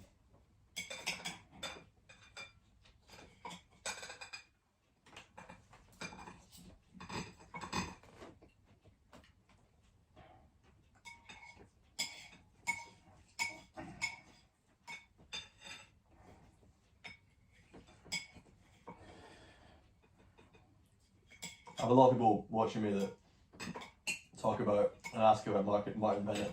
Really? Yeah, because people get into people who are in the kind of clubbing scene and stuff. Yeah, start because thinking everything has to be boomba, boomba, boomba, boomba, boomba. But- That's what he did. He said about boomba, boomba, boomba to all the folk music, so that it was digestible. It's like putting salt and sugar in for people who used to junk food. It's an equivalent to it. So if people are brought up where everything they eat is full of salt and sugar and additives, he did the same with music. But it got those people interested then in bagpipe No, it music. didn't. Well, the people who are messaging me, they are, yeah. No, they think they are, but they don't go beyond that. That's the excuse I was given. You get something. Who cares? It's not my responsibility to make them interested. They can be interested in whatever they like. but I'm carrying on the traditional lore. I mean, you have to dumb it down for these people to that extent. What's the point? I mean, to me, they're no use. I'm not interested. I'd rather have a small group who really are interested than thousands and thousands who pretend they're interested, but then they'll jump to something else and something else anyway. Superficial interest. I suppose, like, for example, with the pipe band scene, I know you're not particularly interested in pipe bands. I'm okay with pipe bands. But what's happened with pipe bands is the standard right now of grade 2 is what grade 1 was maybe 10 years ago. Mm-hmm. So the standard of playing has increased massively. Really? And the standard of playing has increased because the number of young people that are able to access lessons has increased. Yeah. So the sheer quantity actually drove up the top level skill level. And the fact that we only watch the top people at the top means Yeah, but overall we're perceiving something my better. question is why is it, it's almost a religion now. What, pipe bands? No, quantity is more important than quality. Somehow you reach more people. You don't need to. Well, the example I'm using Folk culture. drove up quality. Yeah, folk culture grew up in small communities where people are intimately connected. Yes. Dumbing it down, so go across the masses of people do everything the same. Who get all their clothing from China, their food from, ultra processed and so on like that. It's making it thin and shallow. They never really understand it, and I don't care. I'm not judging them. It's just, if you're a tradition bearer, Yeah, you don't care to have those people involved in your community. well, they won't be. Yeah. They're not interested in what I'm doing. They're interested in saying, "Oh, I watched Braveheart, so I know all about it." That's the sort of shit I get from them. Or they'll ask me questions and you realise I can't answer your question because no answer I can give will you understand, because you don't understand how human society works. You're looking at everything through the same commercial So superficialness. I remember one night, probably a year and a half ago now, we were down at the Blue Blazer with Ryan and stuff, and there was 2 young American guys, and they came to Scotland because they were interested. They'd seen Braveheart and other movies and things that got them interested. But you were speaking to them for a really long time, and you seem to be enjoying telling them, and I'm they willing were to do that. listening to you. Yeah, I'm willing to do that, but I don't think that it's my task to dumb everything down, to go and spread my word. I'm not starting a religion. If people are interested, they can come to me. Yeah. But I'm not going to go preach to the masses if it means making it shallow so they can chew it easily. Yeah. I suppose you weren't really dumbing it down for them. I wasn't. No, you were just giving it to them as it is. But I suppose the pipe band example shows that can actually increase the quality Yeah. And I'll tell you, by initially increasing I quality. don't watch much stuff on TV. Yes. Well, late at night sometimes on BBC Oliver, they'll have a pipe band. Yeah. I'll sit and watch it. I enjoy it. Yeah. Even that. But you never really intentionally intended games where there's band competitions, No. etc. Have you? It's this thing, it's a different thing altogether. It's its own little life. Yeah. The solo stuff's great though. I feel like it's so much more atmospheric. The pipe bands, it's almost, they set it up like a sport. Yeah. You know, with the arenas and all these things. Whereas the solo I'll say stuff is something. really, Also, I noticed Historical. big time yeah. is that over the decades, people involved in that who are out to make money keep inventing things to make everything easier. And I see these easier things and they grate on me. I just shut up, but I just see that. So, for example, the glow stick, they've got the little bit of it so you can turn it back to the way. Yeah, mine's got that. I know. It's a pain. Why? Yeah. Why? I've been using glow sticks that are just straight up, stick them in your mouth. But somebody invented that to make money. And he's convinced people they have to have that. A lot of the reason we have that is because people are now buying cheap synthetic bags that Exactly. are not shaped properly. Yeah, it's all that shit that's behind it. And the drummers, they've got this big bloody thing on their front to put the drum on. Yeah. When I was growing up, it was a leather strap. That was all you need. But somebody invented that and made pots of money convincing all the drummers that they can't play the drum unless they have this big metal bib on their front. And it looks ridiculous with their outfit. Completely jars with It does it. look a bit ridiculous. But it's done it a lot easier. Because you've got a metal strap in your march, Yeah, and it's going to bounce yeah, about a lot yeah. more. But making things easier all the time is another one of those pieces of religion. Oh, make it easy, make it. Why not make yourself more skilled? It's like people say, I'm finding my way around Edinburgh by staring at a phone because it makes it easier. Mm. It's making you stupider and less skilled. If you didn't use that, your brain would be growing. It's like right now, I'm infirm. Yeah. I've had all these operations. I'm on all this, that, and the, stage 4 cancer. And I qualify for all these things to be done for me. But anything I can do myself, even if it's hard, I'll do it. Because in that way, I'll keep myself growing and learning and getting it back, rather than turning into a vegetable that has to be wheeled around in a wheelchair. Yeah, well, that's the attitude you have to have if you want to not be a vegetable, I suppose. Exactly, and I feel the same about that, Yeah. Instead of getting all these gadgets to make drumming and piping easier for you, learn to do it. It'll take a weekend. Go for it. It'll strengthen you. I can hear the difference. If I hear a recording of somebody, I can tell. Tell what? If somebody's using a Gore-Tex bag, polypenco chanter, easy peasy reeds, all that stuff, I can hear the sound is different from a set of pipes like mine. Yeah, plastic channels definitely sound quite different. The drones as well. And the bag, you get more resonance. You get the deeper overtones out of my drones. People don't believe me until, there was this guy in America who's quite a big shot. He's a professional piper. He does play with a rock band and all that. Travels all the way. He came to Scotland. And he told me, I met him in Argyll through Agate. And he got the message that I'm a bit of a Luddite. Right. Play old-fashioned stuff, and it's just my way. And he's saying, oh, but it's so much easier for me to do this, easier. This is easier, but see, I do it. He's trying to make everything easy. And I kept saying, come and visit me in Edinburgh. He didn't until the end of his time here, but he had to fly out of Edinburgh. So he stopped by here for 3 hours. And I said, here's my pipes, try them. He couldn't start them because his were so easy to start. He'd lost the skill of how to start a set of organic pipes. I showed him how to do them. He started them and he was practically crying. He said it's a totally different feel and sound because his is cold and lifeless. It's made of the same materials and by the same people who manufacture automobiles. Whereas my pipes are all made of natural materials, which means when you play them, they warm up to body temperature. You can feel them vibrating. The drones, the bottom joint here, is the right dimensions and it's got fairly thin. They make them thicker now and use synthetics. On mine, it vibrates. You can feel it vibrating. The ends of the drones are big, wide things. You go, oh, sound. They can't be bothered with it. The Easy Care Wipey Clean pipes, you don't get that sound off them. And when it comes to the chanter, I try to play a polypenco chanter. Dead.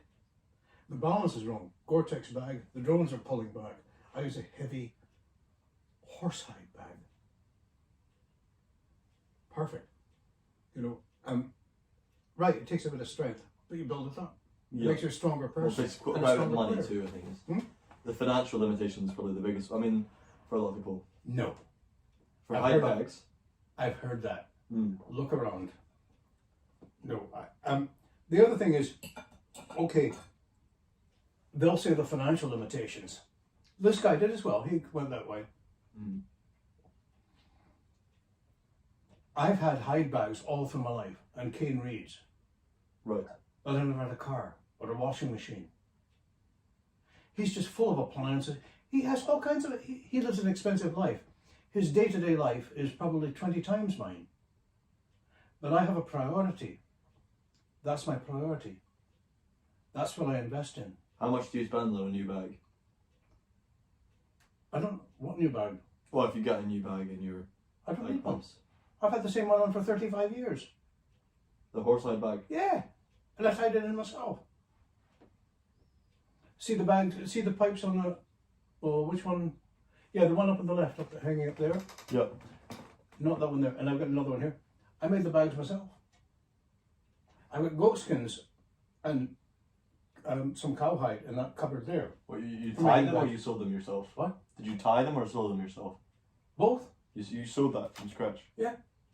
See what, you had a piece of hide that was tanned, and then... Yeah, cut it out. I got it from a tanner in the Roanoke Mountains.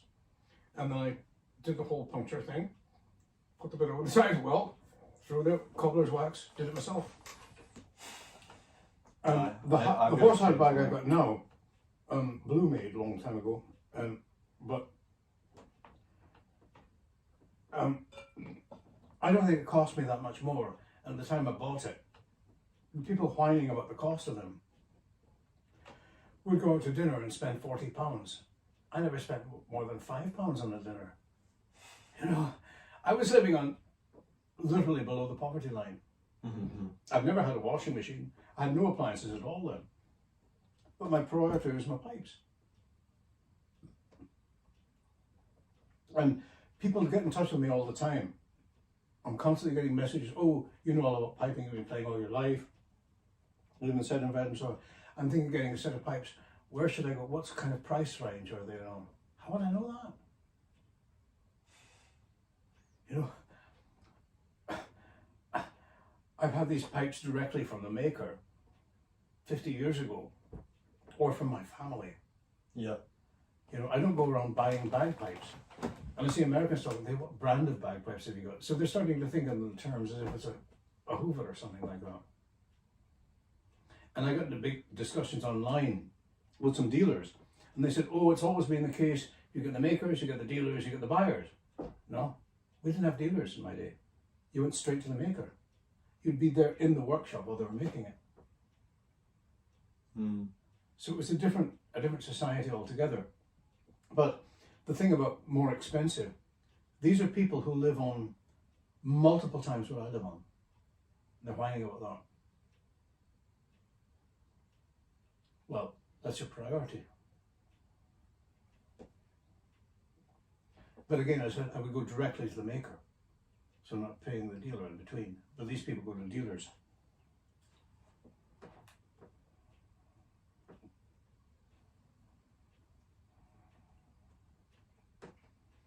Have you ever... Are there any of your pipe bags that you still use now that were sewing yourself, like the Scottish bagpipes? My old bellows pipes that are 200, I made the bag on those. One from 1820 or something? 1810, 1810. or thereabouts. Yeah. There was one hanging on the wall, but they've been shifted around. A big one that I made myself. Wasn't there a Scottish one hanging out there, was there? It's all No Scottish ones, yeah. Czech and Bulgarian, it's Italian ones. Scottish right? pipes you always keep in a box. Yeah. What's the reason for that though? Hold on, Okay, sorry. I'm chewing, see? Czech ones you hang on the wall. That's what I do. Czech ones are beautiful. Bulgarians keep it in a goatskin bag. So I keep them in the containers that they would keep them in themselves. Yeah. Yeah, I saw it in that, one of the good Czechoslovak New Wave films. There was I can't remember, but it started off with a folk festival. And you didn't see any of the bagpipes, I don't think, but you just saw the guys walking about with those bags that you have over there on their shoulders. That's a Bulgarian thing, no, not the Czech. Oh, I saw it it was a Slovak film that had it. Yeah, but there'll be visitors, perhaps. Maybe. See these festivals, you go there. Yeah, and yeah, pipers from all all over over. Europe. Oh. But I didn't see them playing in the film, I think I just saw them carrying, I just saw them carrying those bags. The bag is called a vulia. Valea. Vulia. And they don't use those in Bulgaria. They don't use those. I know it's Slovakia, sorry. Macedonia, yeah. I haven't seen Slovaks use that. And the Czechs use a box because theirs is quite elaborate.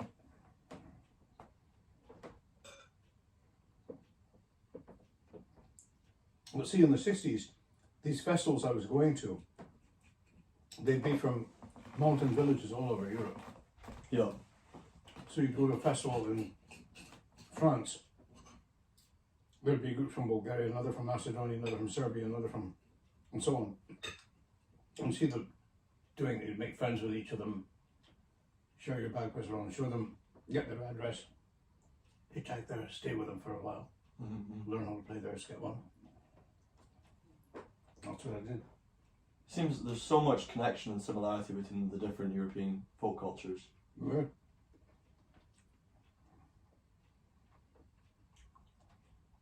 I remember chatting with Margaret Bennett when she was a professor of folklore at Edinburgh University.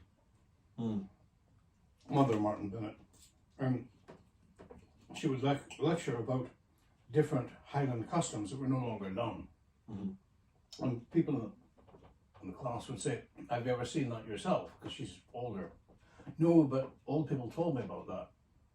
They'd heard other people talk about it. And then eventually I said, I've seen that. Ah, where? In Serbia. They do exactly the same custom there still. And then when I took her, after Martin died, I took her to Bulgaria. Yeah. And the first thing, we hired a car in Sofia. And we're driving toward the Pyrenean Mountains. She does the driving because she's really adept at it. And at a certain point I said, Margaret, look into the field on the left. She said, yes. She goes back to look at the driving. I said, what did you see there that you don't see in Scotland anymore? She goes, oh my God! There's a herd of goats, massive herd. There was a shepherd among them, with the bells and his cook. You don't get the shepherds hanging out with the sheep or goats all day and any. No. Never anymore, but you still see it there all over the place. Yeah.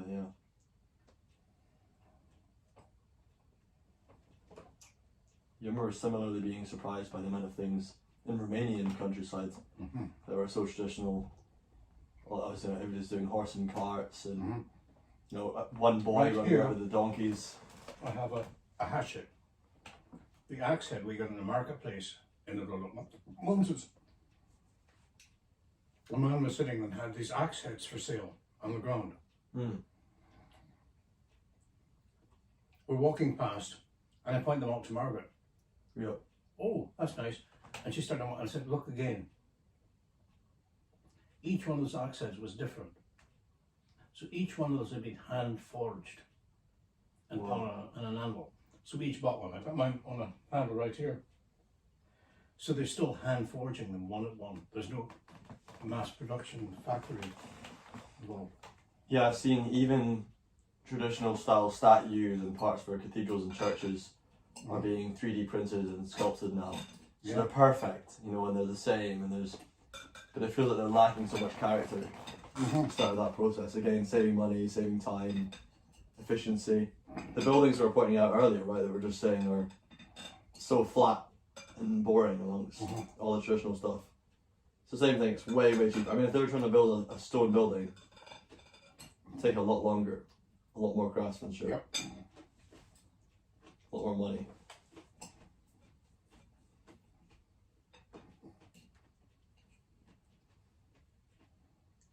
Well, the set that I'm going to sell, its main value is that it has real ivory and art silver on it. Not sterling, but art silver with no copper in it. Wow. But it was also handcrafted. This is the Alan Bain set. Yeah, but they only made 6 of them. 6 of He and them. his brother made 6 of them, 6 sets of pipes. And I have one of them, because I can't play them anymore, I'm going to sell them. Yeah. I'll try and think of a way I can reach somebody who's really going to put proper care into them. Because it'd be such a shame if somebody bought them, because you get people with money, but they don't have that care that they'd actually value a set like that.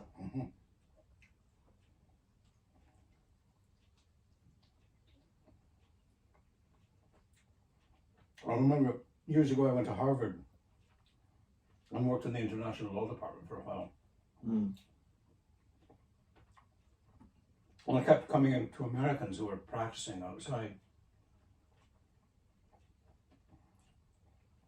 who didn't take up the pipes until they were over the age of 40, which meant they can never learn to play decently. And they just play Amazing Grace over and over and over and over and over and over again. That's all I ever played. Badly. Yeah, yeah. Well, they had pipes that no one here could possibly have afford. And really expensive sets, covered in silver and ivory, but they're just playing junk on them. There's a lot of that in Boston. I can remember That's what it was. That was Harvard. seeing all these pipe bands there that just, like, I've never seen a more shameful pipe band competition than the Boston pipe band competition. And they're really huge guys as well. A lot of them super, super overweight. I didn't know you even got kilts that size, but yeah, I can imagine if I lived in Boston, I think I wouldn't have grown up with such a positive idea of bagpipes. Yeah. I'd probably despise the things. I worked at Harvard for 3 years. Saw this all the time. Mm. And heard it all the time. Yeah. Amazing grace, amazing grace, amazing grace, amazing grace. Star Wars.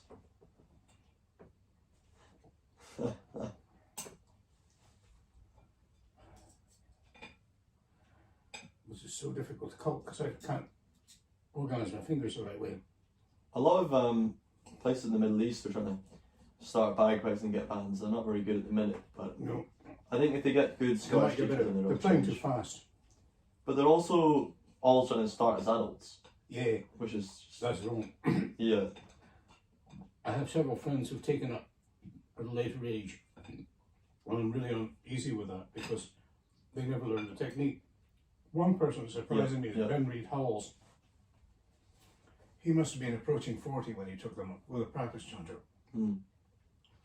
I gave him a practice chanter. 3 years later, he comes on, he wants a set of small pipes. So we got Blue to make him a set specially. I don't hear it for another 2 or 3 years. And then I hear him, he's good. He gets them in tune, plays a nice tune. He hasn't got the technique down, but he's developed his own simplified technique that really works. Mm, okay, that's good. Yeah. I like listening to him play. You're bang on. That is the main thing normally that seems to pull back Yeah. players that learn even past the age of like 20, Mm-hmm. like anything really my age or older, is the technique. Mm-hmm. I'm glad I at least managed to learn that at a young age. Yeah. And I've got a new teacher now, hopefully, so I can work on my musicality side of things. The stamina stuff is a big concern for me, but I started when I was 9 learning technique. yeah. When I meet people who, even when they're starting, the first thing they're struggling was learning the tunes. I already knew the tunes. I heard them over and over again. I just had to learn what to do with my fingers to make it come out. Mm. When Graham was in the army, of course he came from Argyll, Yeah. a very traditional music family. And most of the other soldiers in the piping school Yes. came from the city. Yes. And they weren't yes. brought up with that. So they were struggling to learn the tunes. And they had the music in front of them all the time. And he was the top of it. And they thought he was really good at reading music. He hadn't learned how to read music at all. He just knew the tunes in his head because it's brought up with him. Mm. He just needed to learn the technique to get it out. He was right there. And he became the regimental commander's personal piper very soon. The sad thing is somebody like Graham would struggle now a lot because they throw in so much modern stuff for the military now. I know. He wouldn't know it. He wouldn't, well, because he was brought up with hearing so much music all the time of that type, Mm. he probably would have pretty quickly. Probably, He- probably, he he would probably even hear it listen to and their just stuff. know how to play it. Yeah, it's true. It's true. It was largely because his father is a box player and lived alone in Glenshire with him and his brother. But father always had the radio on, the programs that play this stuff. So all day, every day you'd hear this, including modern stuff. Yeah, it helps a lot to be around the music. I remember when I was busking a lot, that was one of the main advantages. Mhm. I was just around other bagpipers that were way, way better than me all the time. Hearing them play the tunes I'm playing, especially. And then also when you go to the pub with them, all they talk about is the people who wrote those tunes and the history behind them and all these things. Understanding the actual context in which, you're supposed to play them the way that you do. I've gone to multiple teachers because I moved around a lot. Yeah. But my teachers were always Highland men. They wouldn't scold you, they'd encourage you. But, sorry, I've had 3 teeth pulled, so chewing meat is hard for me still. Right. No, that's fine. Take your time.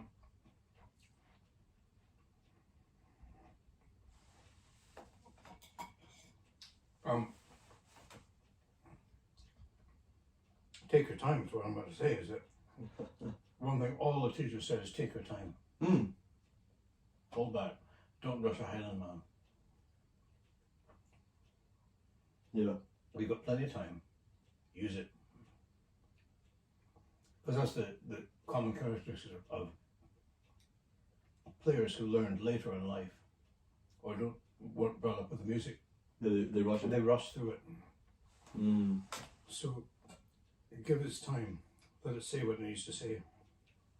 An interesting thing, I noticed at Gaelic medium schools and even on the Gaelic radio and so on, they're starting to use the verb cloich to play the pipes.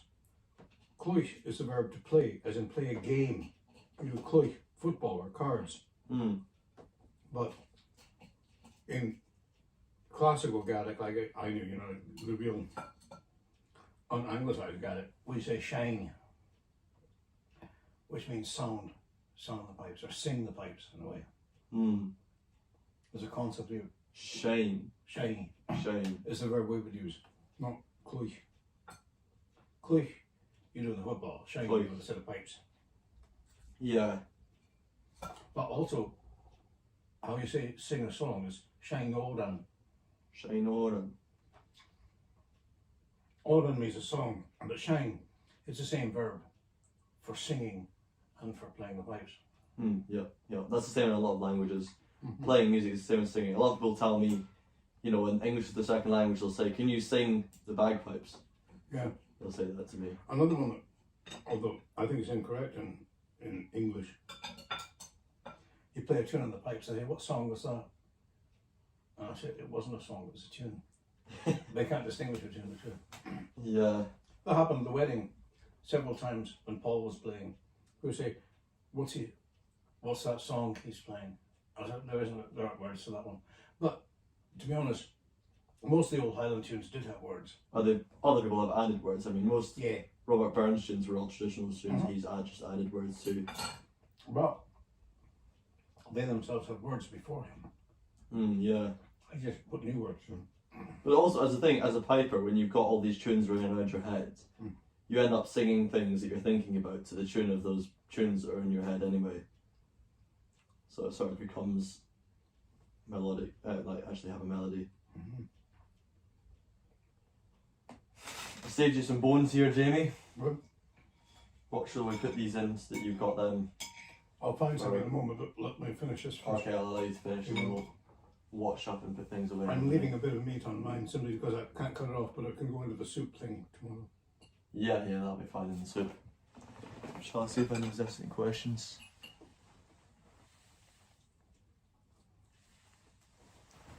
Australian watching.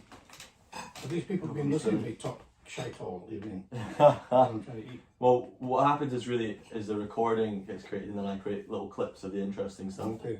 But then there's usually just a few people at a time actually tune in. It's weird having it going on when I'm trying to eat and I'm struggling because I can't use a knife and fork and I can't chew. Oh, don't worry about it. Like people who actually pay attention to the live are just people who are interested in the little ins and outs of what it's actually like. But that's not the main. The main part of what I do is clips. It's like things that are shorter. I don't care. It's just weird for me to have strangers looking at my I can turn it away from you if you don't want them to see it. I offered it earlier. I don't know. I mean, it's that far away, they can't really see you anyway.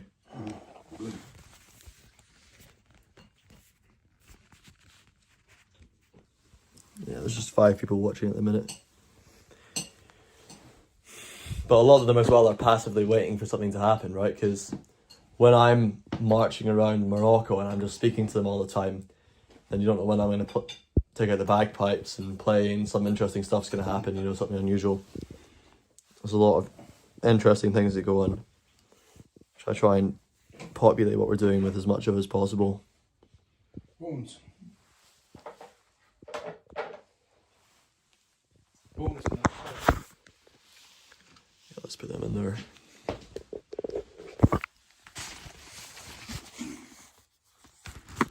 Whoa. It was a task. Eating.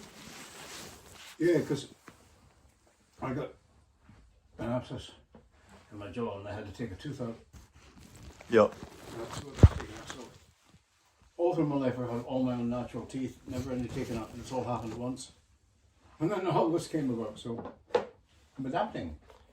Well, you want to call it God or whatever, you know, it's you get given challenges in life. I And know, you just got that's to what deal with happened. them. Yeah, I yeah. was expecting it to happen when I get to this age. Fair enough. It's happening. I'm clever. Wow, you've made it many, And I'll many tell you- years. I'll tell You've got you. many more years to go. The attention I get now is amazing. To see the NHS and that, they phone me all the time with help. Mm. They're proactive. Yeah, it Lovely. sounds fantastic what you're getting from the NHS, honestly. And they're so nice and interesting. Just put this all in there? Yeah, Even the lettuce and things, yeah? Or whatever. Yeah, I don't know. Just sling whatever, and then you can put that carrot in there, I suppose. The carrot sitting on that. do no harm. Yeah. You want me to chop up the carrot and put it in here? No, I'll chop it before putting it on the soup. I'll probably grate it. Alright. Good stuff, yeah. You'll make a good stew out of this. Aye.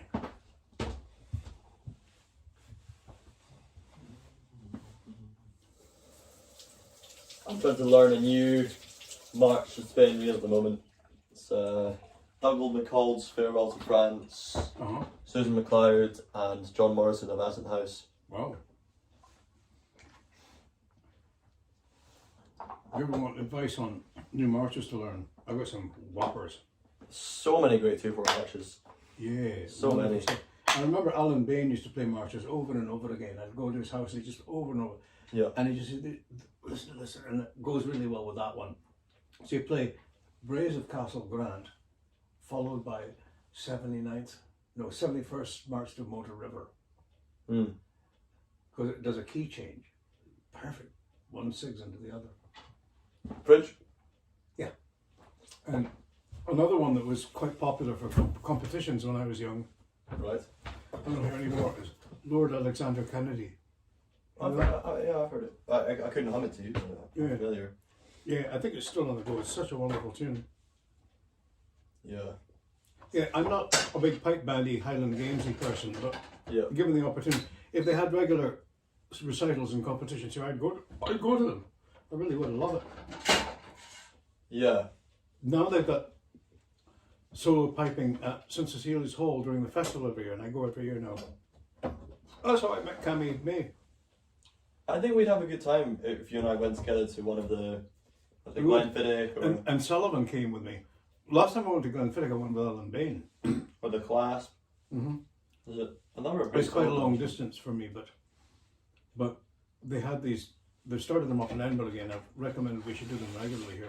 We could even use a Unitarian church for them. It's perfect for solos. Yeah. Yeah, maybe. Of course, they have the Royal Scottish Piper Society every year, but they've got too many on the stage at once. Whereas it's perfect for a solo piper. Yeah. Should I have this fat? Make use of this fat. Munch on it. What did you say? I'm going to munch on this fat, if that's okay. Oh, much on this fat. Yeah, before I clean it all yeah, off. yeah. I'm a big fat guy. Okay, fair enough. Big fat bastard. That is exactly me, Jamie. Cool.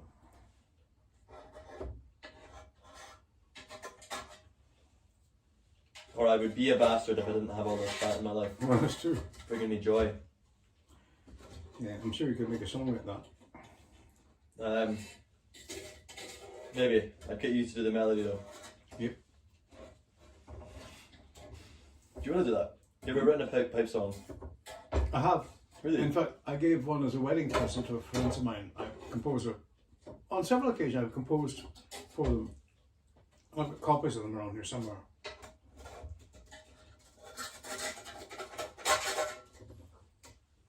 Yeah. Let's wash this off.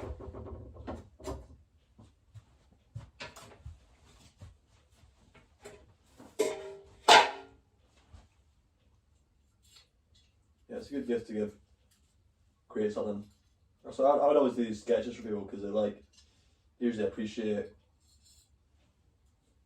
you know, having something that's I put some hours and some craft into. Mm-hmm. To think about them. Like for example, for my gran, I did her 2 dogs, and Nice. did one of my brother and my mum together and stuff like that.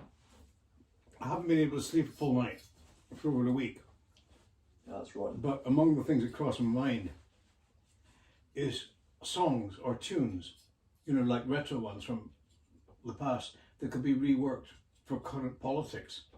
That used to be quite a thing. In the 60s, you'd take an old song and you'd rewrite it for the political situation. Yeah, I've heard of loads of that sort of stuff from, Okay. from the 60s, yeah. Guess what one's been on my mind thinking, this would be a great one to rewrite Right?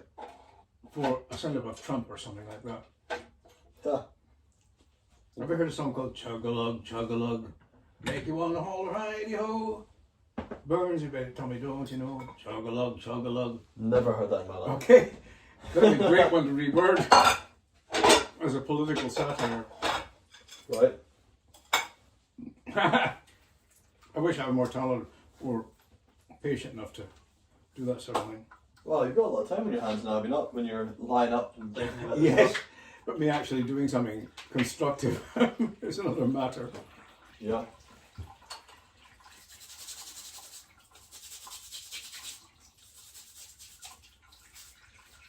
And the funny thing is, what I have spent time doing Yeah. is trying to learn how to do things with my damaged fingers. Yeah. And I'm actually finding that fun almost. It's like a game, Yeah. like a puzzle.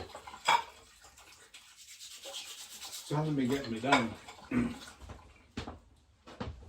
It's over here so I can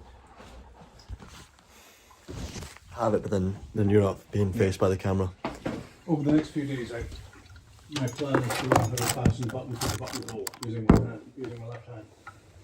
That's a good ambition to have. Right. When it came to the spats, Yeah. before the damage to my fingers, Yeah. I got back in the hang of it really quickly.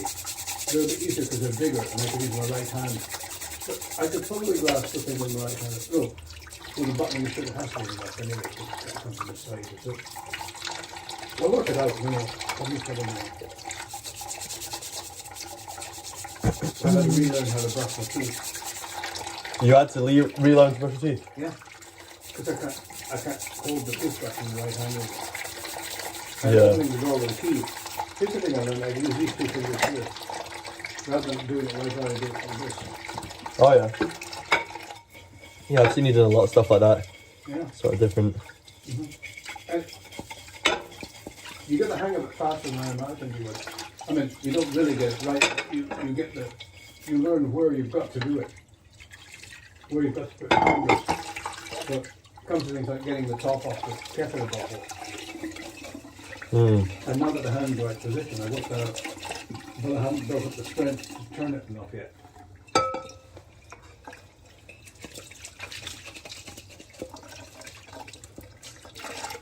Well, it's good you're so proactive about, you know, you're always finding solutions and things, you're not just, Yeah, it's fun. you're never just letting something get you. This is the thing I found online. The same for people who can't grasp things. Yeah, I see that. It took me no time to go, but I can't write clearly with it, but I can print. So I can write notes down on my calendar or something like that. That's so cool. Because the day you give up on trying to improve and find effective solutions to your issues, that's the That day. won't happen. Sorry? That day won't happen. Good, good. Not with me. But I'm saying with people in general, you in the general sense, the day that one, that's the correct English way to say it, the day that one does give up on finding practical solutions is, Like the groups are doing this one at Maggie's Cancer Centre. yes, It's full of people with positive attitudes like that. yeah, They're great. A lot of women on there who just had so much wonderful advice for me. one of the ones that even the professionals hadn't worked out. Right. How they put where they put your trousers over the silver bag. And they realised that in their world, everybody wears tracksuits and velcro shoes. I said, I'm not going to wear clothes like that. I'm not a child. Yeah. So where does my belt go? Does it go over the top of it, the middle of it, below it? Where does it go? And we came to the conclusion it depends on the trousers and what you're wearing. This is me working with other actual wearers. And I found on Amazon you can get a black bag you put over a silver bag so you can have it hang over your trousers. And people don't know that's what it is. They just see you've got a bag hanging from your trousers. And I have no idea that you've got that there. You go in the public toilet and you open that and go to the urinal. That's funny. Yeah, there's so much inventiveness. A lot of clever people out there doing this, and a lot more people using them than I ever realised. Yeah, because you're going to notice those people now and say, hang on, I know what that black bag is for. And nobody else walking past them will know. On a friendship circle or online discussion group. Yeah. And Donald Smith, I didn't know he had bladder cancer. And now... I know he had prostate cancer. I had bladder cancer. And how are you finding out all this stuff? Just because you're talking I was about it? talking with him. He says, yeah, and then he says, oh yeah, when I had my prostate cancer. I said, did you? I never knew. There you go. So everybody's getting this stuff now, though. I mean, they reckon that 1 out of 3 people in the UK has cancer now, or will get it soon. And they reckon by 2030 it's going to be 1 in every 2. And it's probably partially because of nanoplastics. they're crediting a lot of it to diet. Yeah, that, but the thing is, Insulin resistance, it wouldn't be constipation. diet in my case, but I still get the nanoplastics. But, When they found it in my bladder, yeah. the woman asked me not once but twice, was I a heavy smoker? I said, I never smoked in my life. And then eventually the oncologist said, we're wrong smokers. I said, yeah, I used to play the pipes and sing in pubs. He said, that'll do it. I said, how do you reckon that? It's in the bladder. He says, we don't know why, but bladder cancer is typical of heavy smokers. We haven't figured out why. But that's where you got it first. And you got it a long time ago, obviously, because it's been there a while. And it was causing passive smoking. Yeah, I spend a lot of time around smokers. I think I've spent enough time that I've started to like the smell of it. I tell you, I like the smell of pipe smoke. That was nice. Right, yeah. I've had cigars. I've never smoked. I've had cigars. Actually. Yeah, I don't mind for cigars either. I had a lot in here. People would smoke in here, like Graham used to smoke in here. He rolled his own though. He was a roll-up person. But I remember my mother was smoking for a while, for several years, and she was a skiing coach. And she was coaching in the Cascade Mountain Range and across the US-Canadian border. And smoking was fine on the slopes. On the American side, you cross the border into Canada, British Columbia, and you weren't allowed to smoke on packaged cigarettes. Yep. You know why? Is it to the British influence? No. Yeah, you could do your roll-ons, roll-ups, but you couldn't get the already packaged, already rolled up cigarettes. You weren't allowed to smoke them in the forest. Right. Because they're full of saltpeter to keep them burning, they'd start forest fires. Oh, The right. hand-rolled ones would go out when you drop them. So Canadian regulation is stopping that from happening. But I mean, surely that happens in the US as well with the forest fires. Probably, but they just hadn't had that rule. Yeah. No, but it was the Americans didn't have that rule, the Canadians did. Is Canada significantly more regulated in general on these things? Because they're more like Europe. Yeah, they're more European. Let's try and fit these. And you can go to the hospital and not become bankrupt. Yeah. I'm not sure how similar it is to Australia, but I remember in Australia finding out about their healthcare. That made a lot of sense to me. It's not crazy. I've not used the health service here very much because I've not needed to. I would see my GP once or twice a year usually. Yeah. And if he recommended a medication, who's about to write a prescription, and they'll say, can I get that across the counter? Yeah. I said, well, I'll get it across the counter because the administration costs the NHS so much. Yeah, yeah. It's not worth it. I'll just buy it myself. But now that I'm, registered as a person who needs it, they really go out of their way to help me. Yeah, that's fantastic. And I love meeting the people who work for it. They're some amazing characters. See these Nigerians working in the hospitals. Right? Amazing. Some of them are just extraordinary. I love chatting away with them. Really? You get somebody who's a nurse just helping out, but she's actually studying medicine, is going to be a doctor in Lagos. But this is how she's earning the extra money, is working as a nurse in the Western General. Right. And you can tell from her demeanour that she really is going to be a surgeon or whatever. I mean, it's a bit of a thing though. I mean, she's earning the money here, then going back to Lagos to spend it.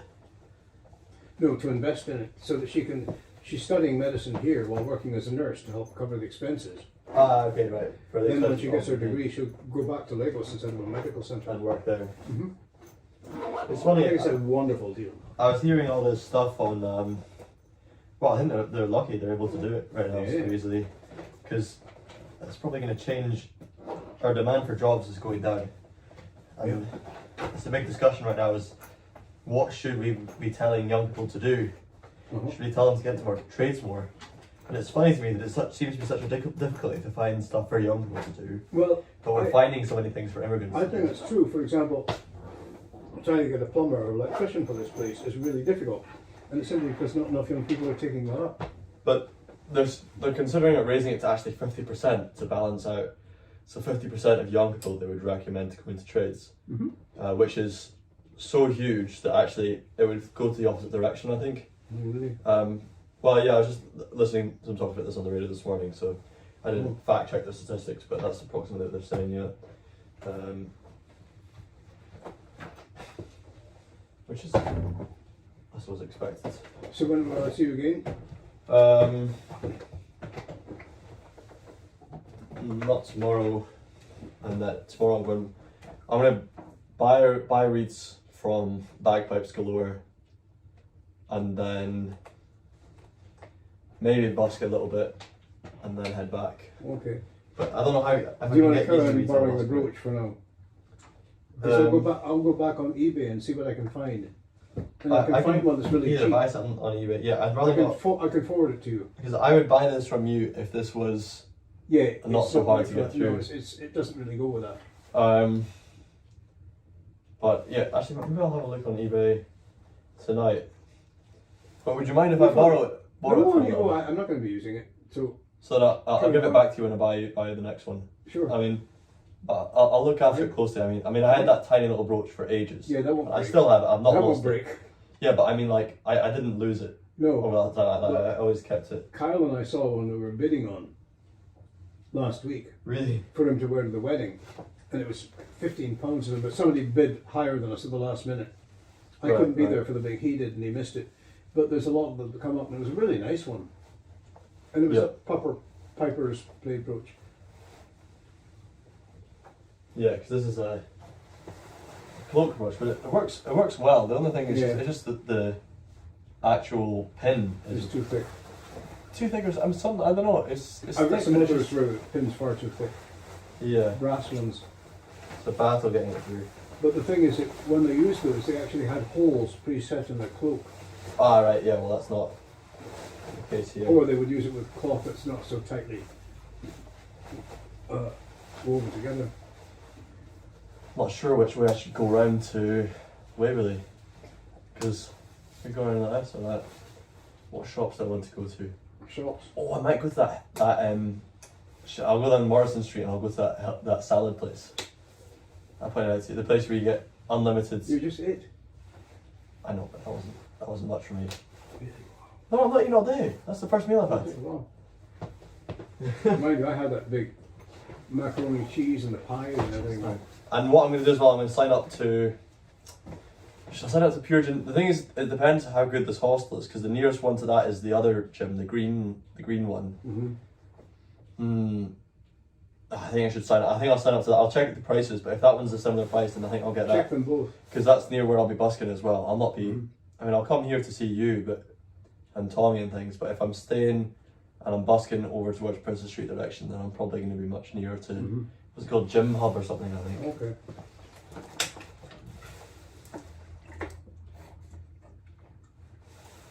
Let's get stuffed up on salad. Yep. Salad, eggs, meatballs. Broccoli. That was a pretty good meal though, I mean, wasn't it? It was. Like, $2.55 for lamb, it's still mental. But I know you get good stuff from the butchers, but sometimes it's worth checking out Lidl I do that. for good stuff from Lidl. Alright, let's see. I was expecting people to have more questions for you, but they're maybe just not online at this time or something. Later. Another session.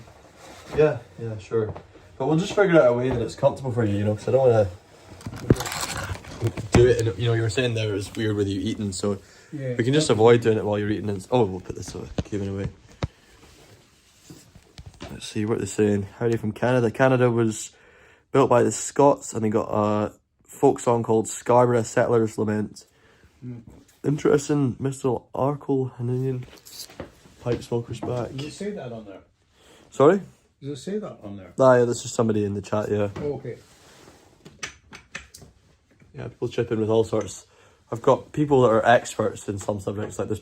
I've got 4 or 5 pilots who watch me regularly. I don't know why pilots watch me, but maybe because they're interested in flying around the world and things, but yeah, I've got quite a number of pilots. And next time I come up to Edinburgh, I'm definitely going to bring my gloves with me, because that was silly coming here without my gloves. Yeah. And bear in mind, they got lots of extra ones. You need to borrow them. That's kind, but I'm already borrowing this brooch from you. Let's not add more things borrowing wise. No, I don't mind. And let's make sure I've not left anything here. No, I've got all my stuff. If you find any of my things and I've left them, I'll just put them aside. chuck them in the bin or something. Put them aside. So I put this back on the table, these things. Here. Good idea. Thanks. Right. I like to flip it over and spill it all over the floor. Yeah. God, I really hope Kyle comes in. I mean, it's great that he's able to be here and helping you out, but I hope he can clean up this stuff, because You see, Sully, it's just a when he lot. gets up in the morning, if he has time, he deflates the mattress and tucks it aside. I know, He'll put it up on end. I was hearing Carl his... doesn't, he just leaves it out there. Yours, is it? You've got your keys and things. I've not got any of your they're in keys. the door. Hanging on the door. Right, Jamie. Right. Great seeing you, as always. Right. You did a great job at the funeral today. Nice folk there, isn't it? Yeah, everything except for my plane was good. Yeah, but you were doing it in a hurricane, so... I was in a hurricane, and then I also chipped my chanter reed. So I don't, right at the end, there was like this horrible... I heard it. Yeah. Anyway, I'm getting new reeds tomorrow, so that'll be sorted. Cool. You really made me think a lot about, the way you talk about your budget and your bags and your things. And I think I might give it a shot myself. I don't know. If I was to bring a bag here, would you, guide me through trying to figure out... if I was to buy a piece of hide, and then what else do we need? Scissors, we need proper twine or something for... I've got it. Okay. Look there. I mean, that'd be awesome if I could... roll on there. Oh, this here? Yeah. For a bag? Yeah. Wow. You rub it through cobbler's wax and that. I mean, I'd be totally down to buy a piece of hide and do it myself, but right now I've got the synthetic bag, but these things never last that long. Paul MacDonald's been using a Gore-Tex bag with no cover on it, and he was using it at the wedding. And I said, I've probably got a spare bag cover for you. And I remember a green velvet one, but then I went, wait a minute. Years ago, I had a sheepskin bag on one of the old pipes. Yeah. It had the maker's name, stamped across the side, which is ridiculous because I'm in a historical event. So I took some leather and made a leather bag cover for it. Wow, leather. I've never seen that actually, leather bag I had covers. to do it just for this one purpose. Yeah. So when I said, wait a minute, Paul, I've still got that leather bag cover. You can put that over your Gore-Tex bag. So he's going to put it on there.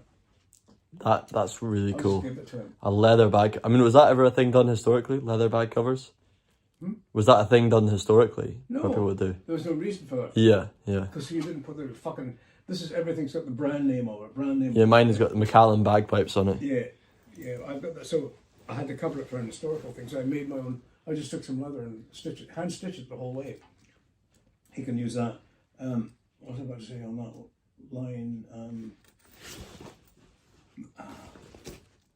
Can you mind?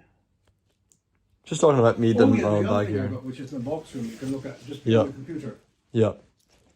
You look on the ground on the right, you see a lot of brown leather with brass buckles on it Okay. in the box room. Yeah, yeah, yeah. You go there, turn the light on, go past the chair, Right. on the ground, leather satchel, about this big with brass buckles. Okay. Have a look at that and see what it is. Okay. I've got to head fairly shortly.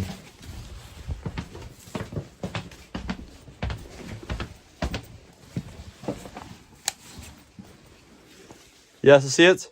Brown leather buckles, take it out.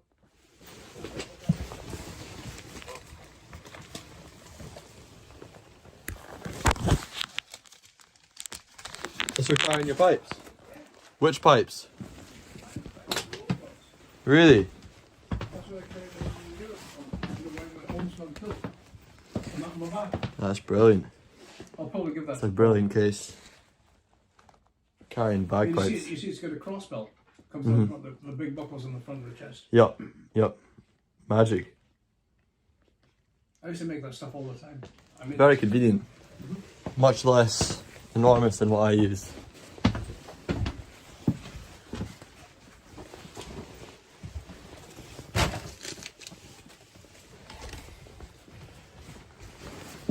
Well, it was very interesting spending a day with you, Jamie.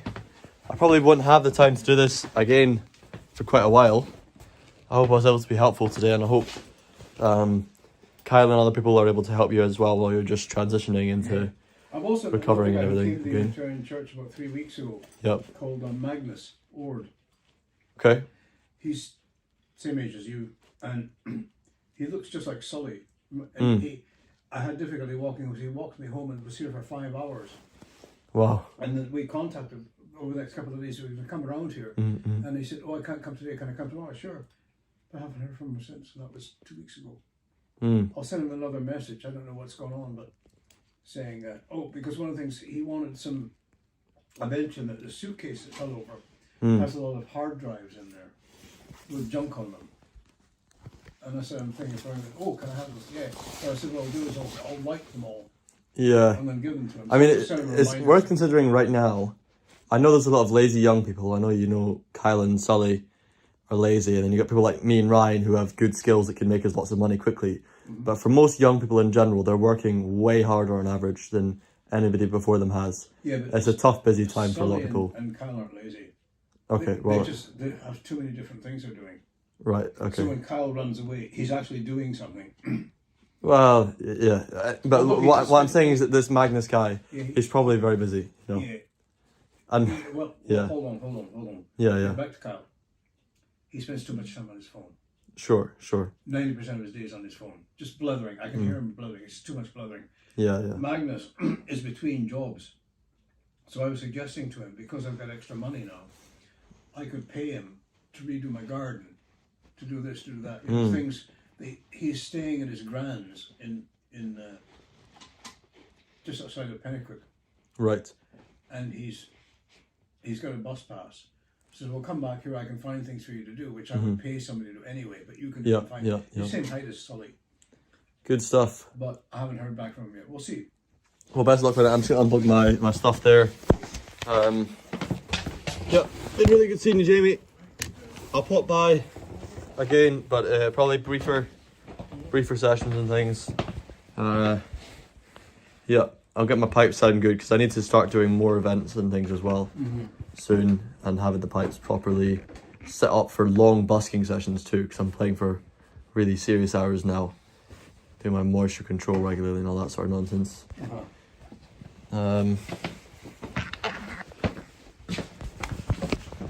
You might try natural reeds. Yeah, I'm gonna I've got look into that sort of stuff.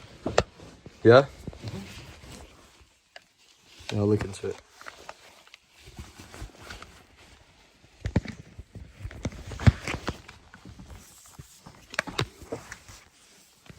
Right, hang on, let me try this. This is silly.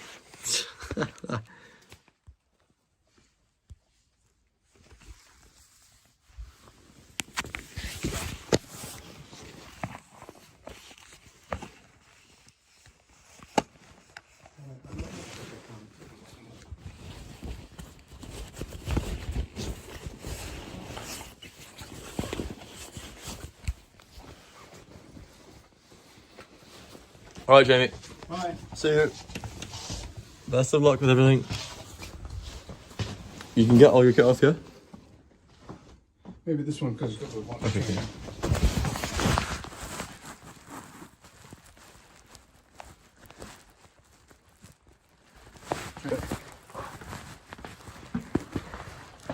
Enjoy.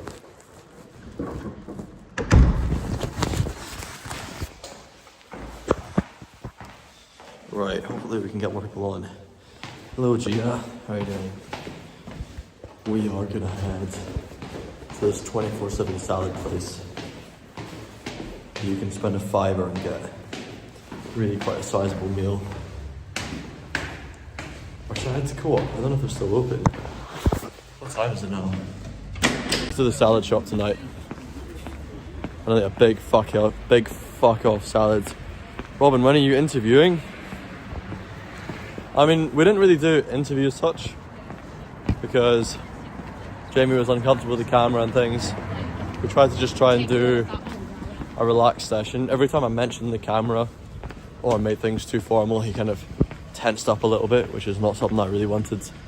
So we're not, wasn't an interview as such, but you can go and scroll back and you can see everything that we just did there. I'm gonna stay in a hostel tonight. It's my first time doing that in Edinburgh. I want to try and do that more regularly so I can come up here without bothering anybody, book a cheap stay for a night, stay there, go busking, you know, book 2 nights or something, go busking a few days and then go back to Gatehouse,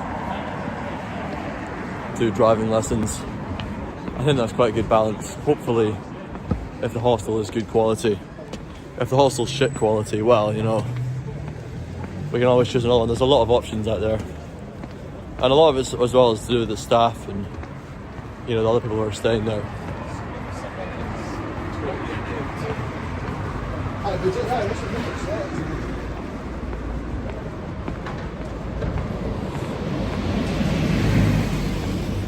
But yeah, it was really good getting to speak to Jamie in that way. And I'm glad that he actually agreed to do the talk and everything as it was, because I honestly thought he wouldn't want to be on stream at all. It took quite a bit of, you know, something quite unfamiliar to him.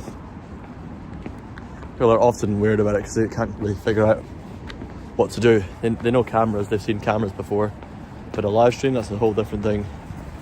It's a whole new thing for them to try and figure out how to deal with, how to respond. And eating on camera as well is something a lot of people are quite uncomfortable with. The more you can do things like that though on camera and be relaxed about it, I think it's probably going to change soon. More and more people will just get used to doing these types of things because dickheads like me are going to be streaming all the time.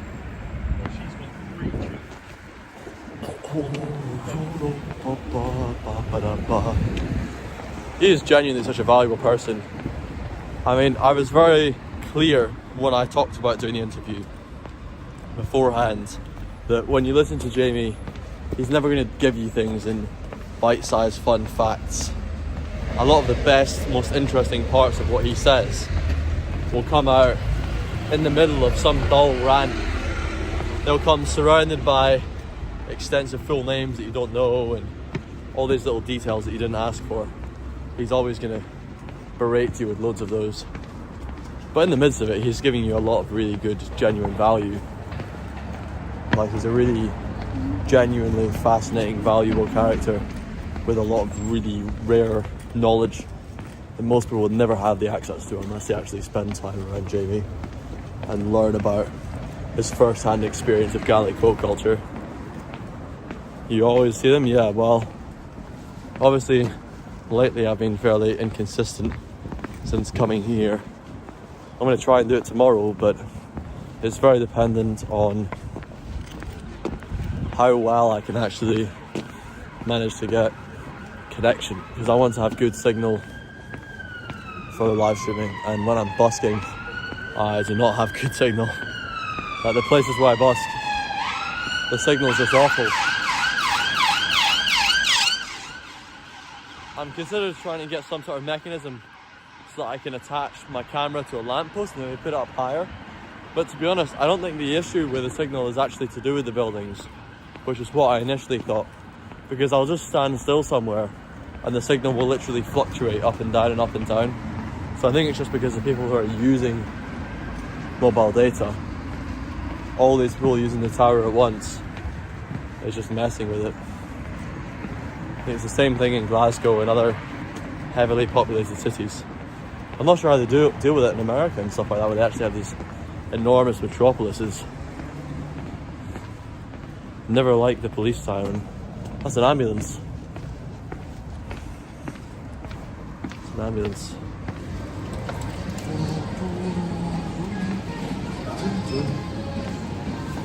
Right, let's get salads.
This is what you were showing me. You can't see yourself because you can't personally visit there.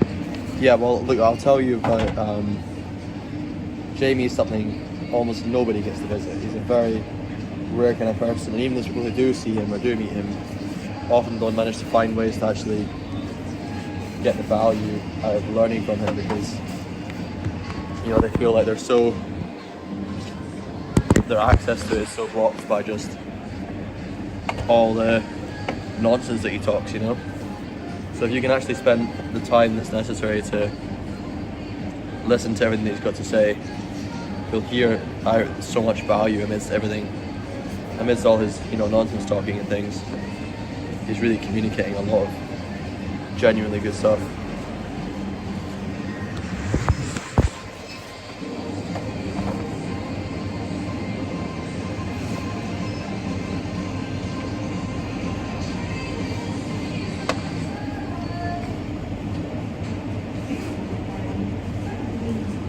What else can we get in here?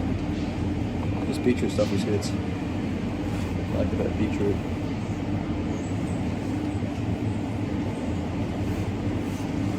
I'm sure there was something last time here that I didn't like, and I can't remember which thing it is. Something had a weird metallic flavour or something like that.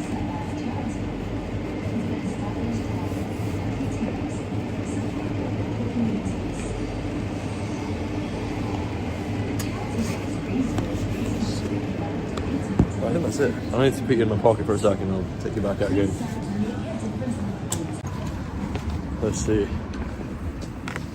Just find a good way I can hold my phone while actually eating this stuff. Joining in, hope you're having a good Wednesday. I am having a good Wednesday.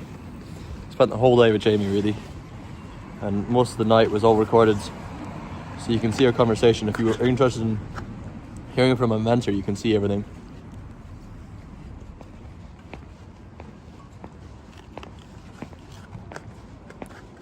Now it's running good. I think it was just because I was in the shop.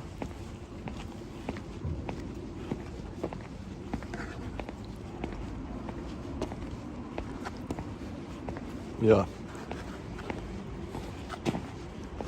Yeah, tonight I need to do some editing, send up to the gym, do a bunch of admin things.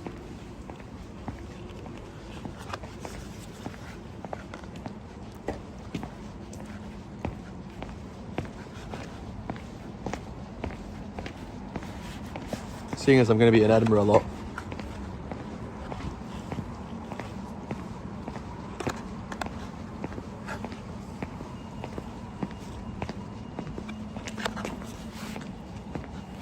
Hi, Mickey.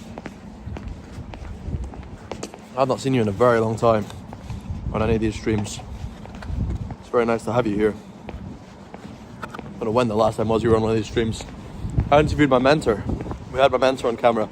If you scroll back through this stream, you can see I've been speaking to him.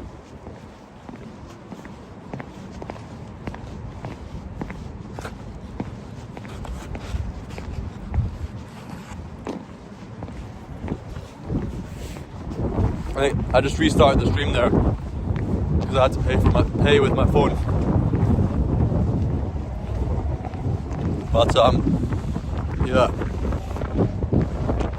You're not seeing me since Morocco. Wow, yeah, you've been missing out. We're missing out on a lot of good shit.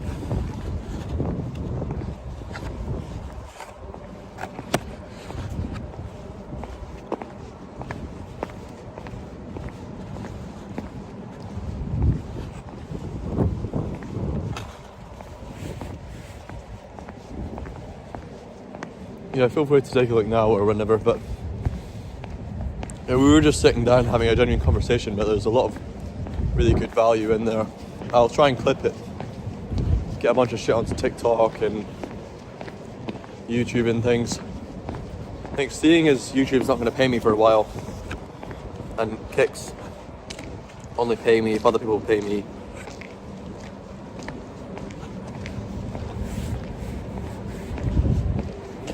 It's much better if basically what I'll do is I'll try and get as much stuff on TikTok as possible so I can try and actually be getting money from there.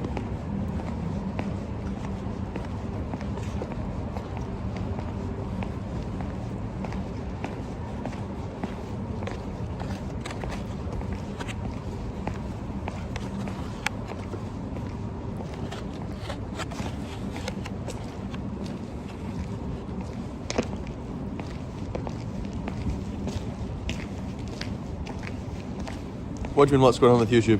I'm on live on YouTube right now.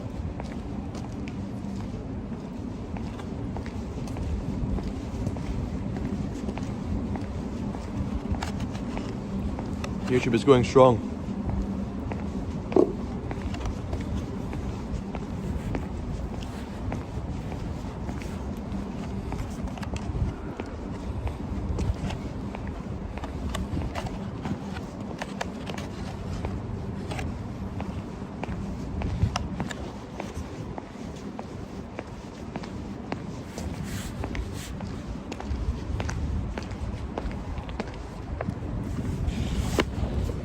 Let's stand still for a little bit so I can eat some more food without having to balance this shit constantly.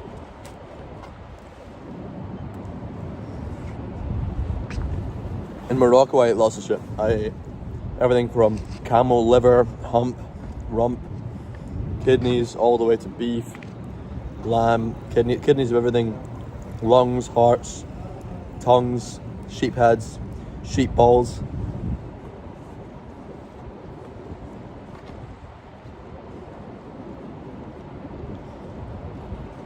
What went down? What YouTube did?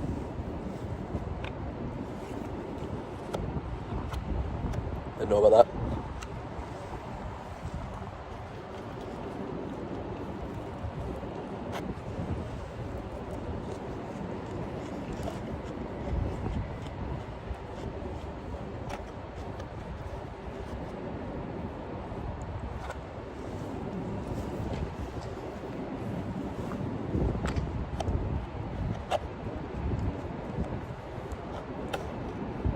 Was that today or was that yesterday? Like a recent thing? What, the whole platform went down?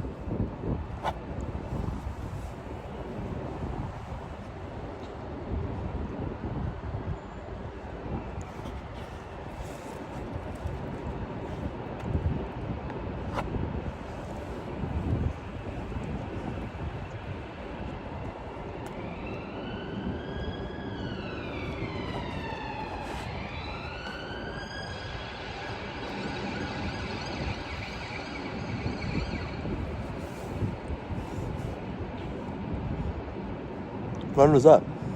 Is it true that Moroccan people can speak French, but they mostly speak Arabic? Nah, they don't really speak French. They only know little bits of it.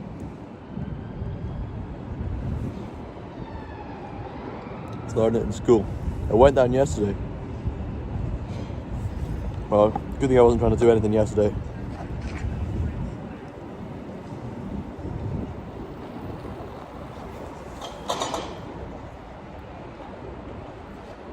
I wonder why that was, if it was a cyber attack or something.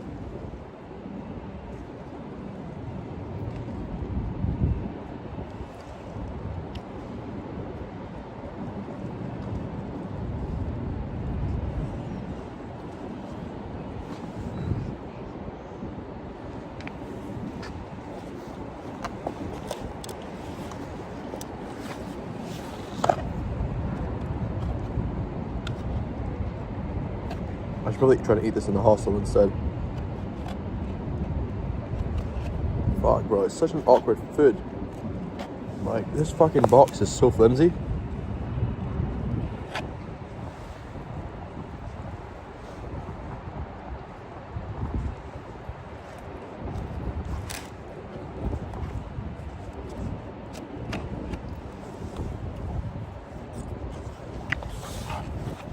Well, let's walk, because I need to use 2 hands just to hold this box anyway.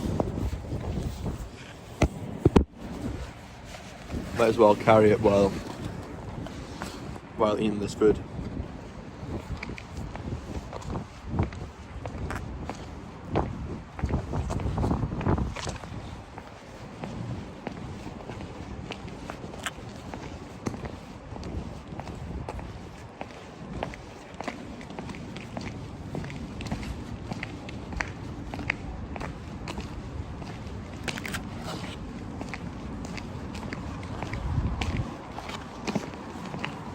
So right now, we're in front of the Usher Hall, you see?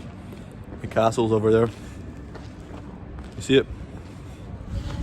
Pretty awesome. Usher Hall's a great building, so's a lot of the shit around here. Way too easy to take for granted, all this awesome stuff we have.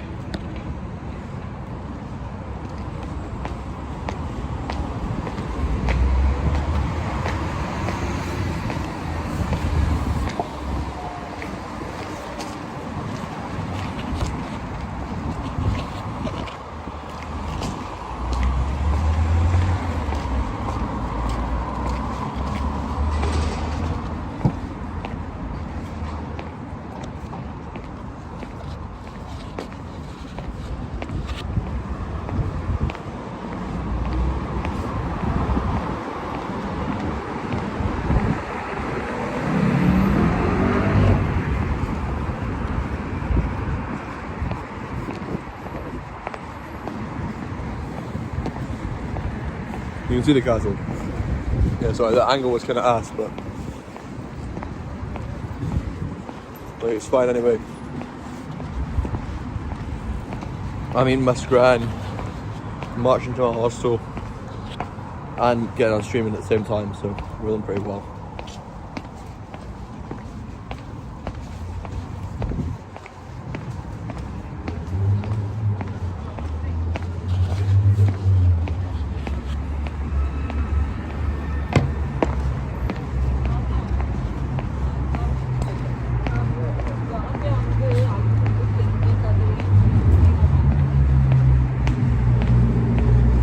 One of the big problems with this, I definitely need to sort out soon, is the fact that trying to do these streams walking about, I forget how much I rely on keeping my hands in my pockets normally to actually regulate my body temperature, and it's definitely not healthy to get them this cold this regularly.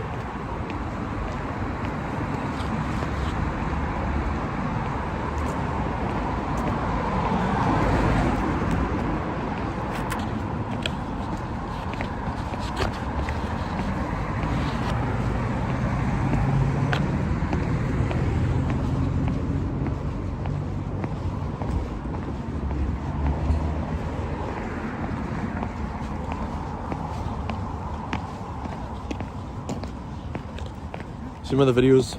Hang on. Looks like he made that video in India, Mumbai.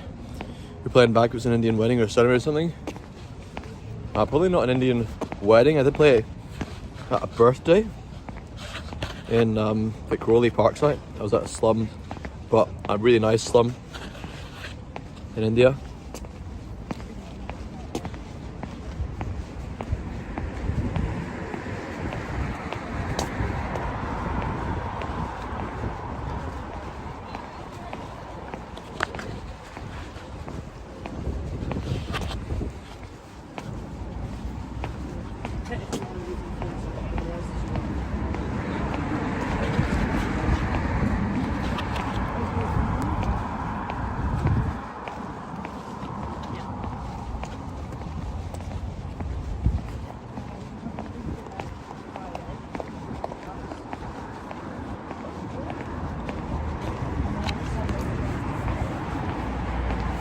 Hey! Hey man! We used to go to the gym together, bro. Oh, yes. Yeah, a long time ago, bro. Yeah, sorry, I've not seen you in so long. You still go pure gym? Yes. Ah, nice, Today bro. I have been, but only afternoon right now. I've been traveling. Uh-huh. I've been traveling in like India, America, Korea, Australia. I saw your Instagram, yes? You have Instagram also? Yeah, you saw me on Instagram. Yeah, bro, so cool to see you, man. Alright, see you around, man. I will be on Friday afternoon after 3 o'clock.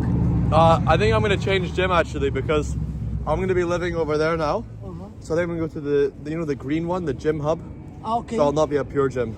Okay. Yeah, but good to see you, man. That's smaller gym, but I like that. After university club, that's so small. But right now I prefer this one. Yeah, I prefer that one too, man.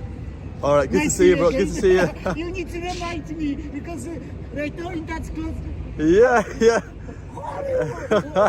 We are not. No worries, bro. See you, man. You too. Bro, that guy is such a cool guy.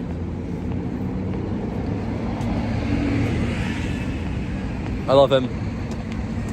He wouldn't want to be on camera, but he's just a really cool guy.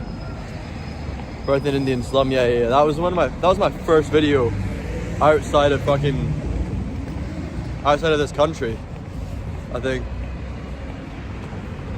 My second video was the one where I said they were a racist nightclub.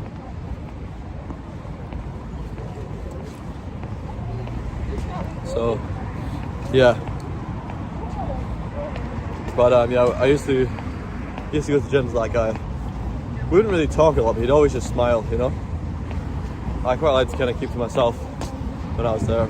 It's probably to my own detriment, to be honest, because I would have learned a lot more if I was to reach out to him and speak to them. Nah, he's not Scottish, he's like, I think he's Eastern European or something, I'm not sure where from.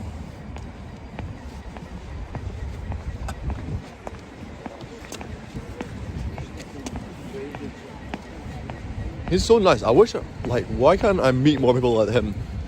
Just very eccentric, but also very sincere, very genuine, very fun, great laugh.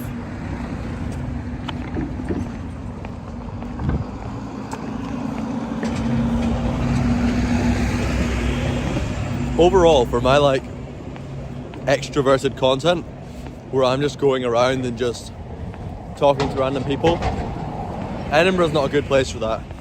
That guy's a rare exception, Edinburgh. I really like this city, but I'm not going to pretend it's actually full of people like that. It's just not the culture here.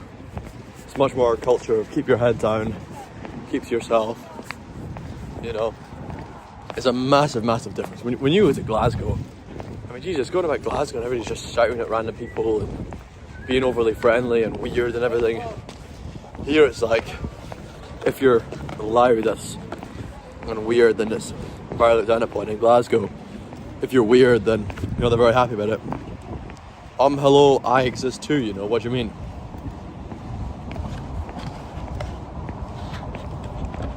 You're not in Glasgow or Edinburgh. What the fuck are you on about?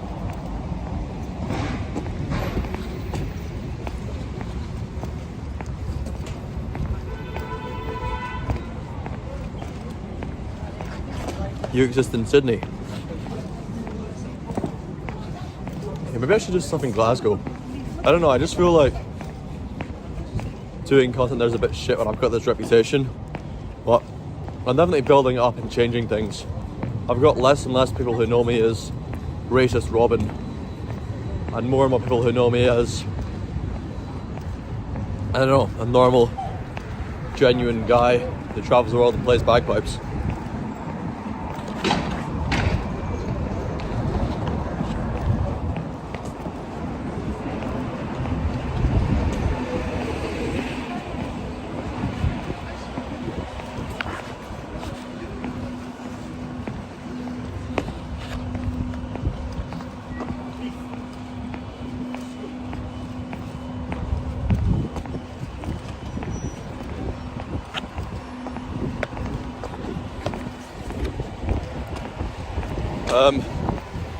It's not that they're mean for no reason, it's just very liberal. You know, and Glasgow's a very, very liberal city, so you're gonna get a lot of that shit there. And that'd probably make it tougher to make content that I want to make in some senses.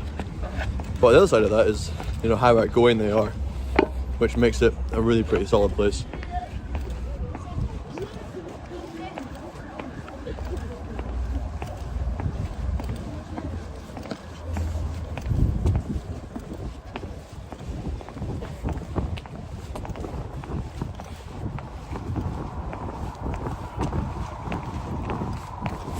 This breeze is getting to my fingers.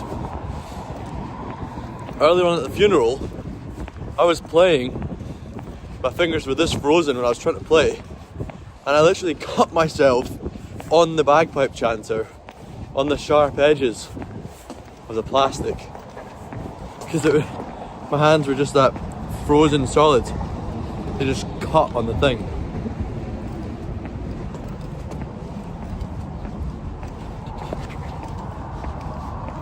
It's like chipping an ice cube.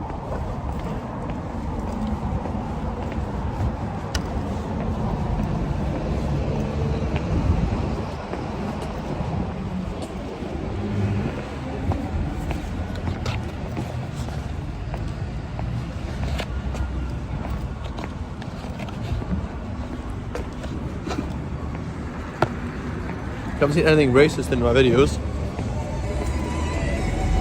I mean, that's good. But there's definitely racist undertones in a lot of my videos. So, you know, you can look through it.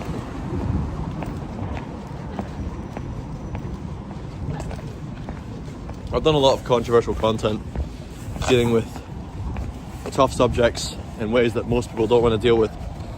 Most people don't want to say the shit, but they're thinking it. And a lot of the shit I say is just common sense. But because of the way I say it or the context, it comes across in that way.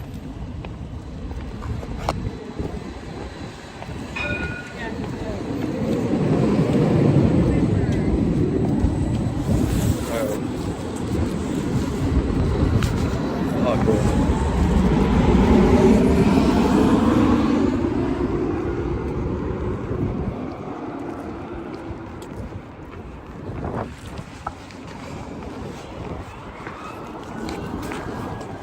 Bro, my fucking left hand just got so damn frozen.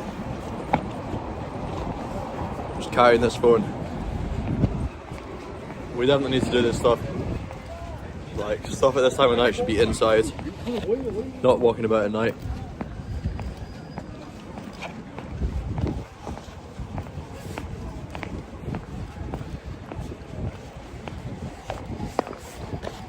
Unless I get some proper gloves or something.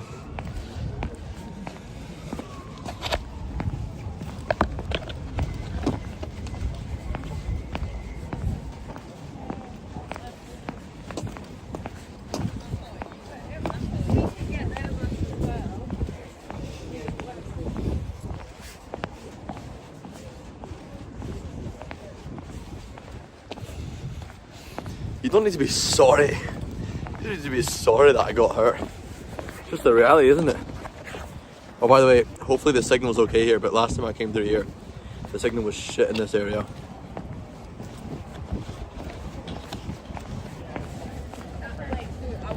completely fucking bugged out. Terrible. There's all these people with their phones not realising they're absolutely murdering my live stream. I should tell everyone in the city to stop using their phones so I can make it work properly, you know?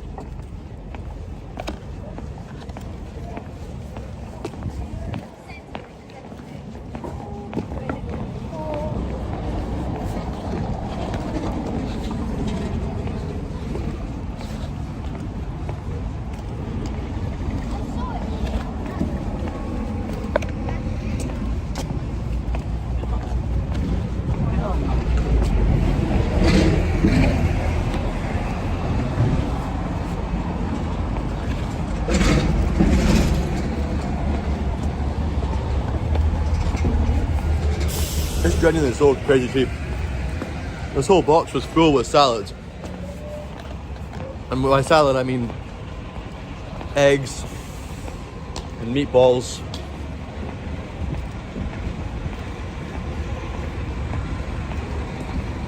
And a sauce with some veggies, you know?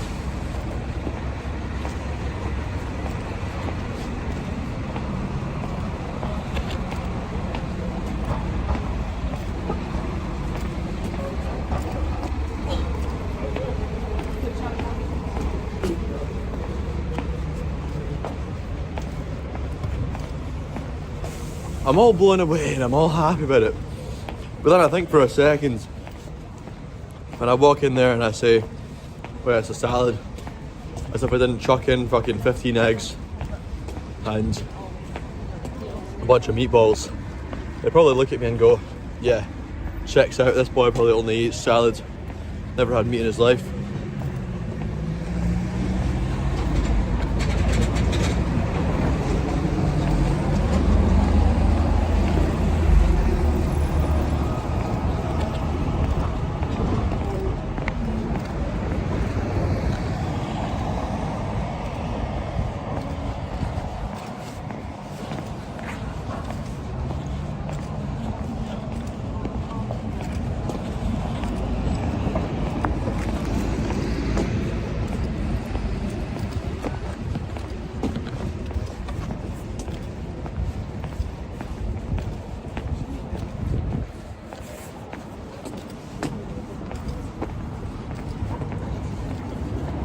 Oh, that's gross, I'm sorry. Hang on. My arms are no warm enough to sort this out.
Fuck, bro.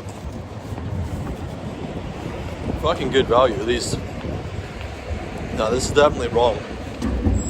The kilobytes per second, there's no way they've stayed at 1242 this whole time. Ah, no way.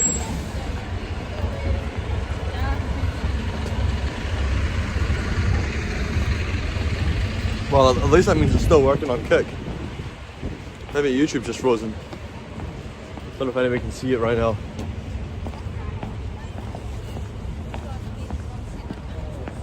Like today, These maniacal numpties.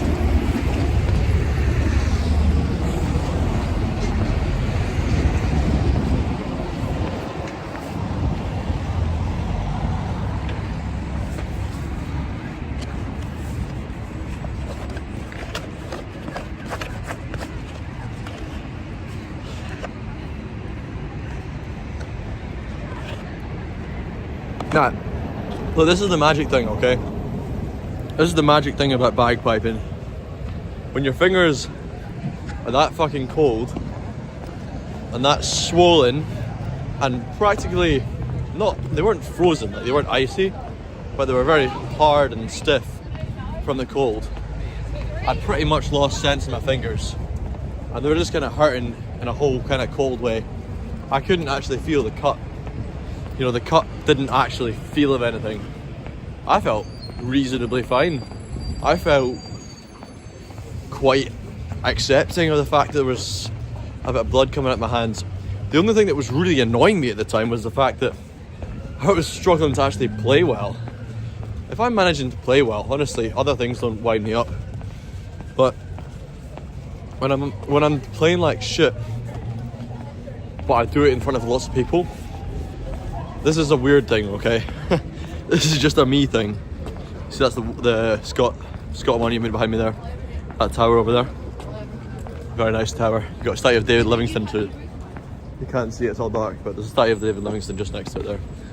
David Livingstone, the explorer that discovered lots of southern Africa. But what was I saying about my fingers?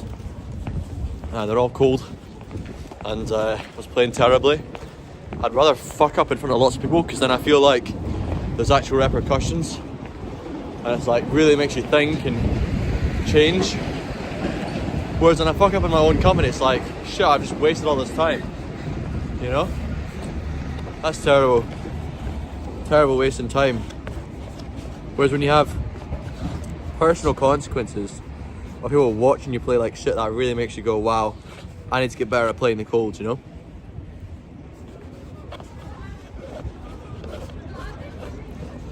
Playing like shit in front of other people makes your playing better so much more. When you're aware that you're shit and what went wrong and that you need to find a solution.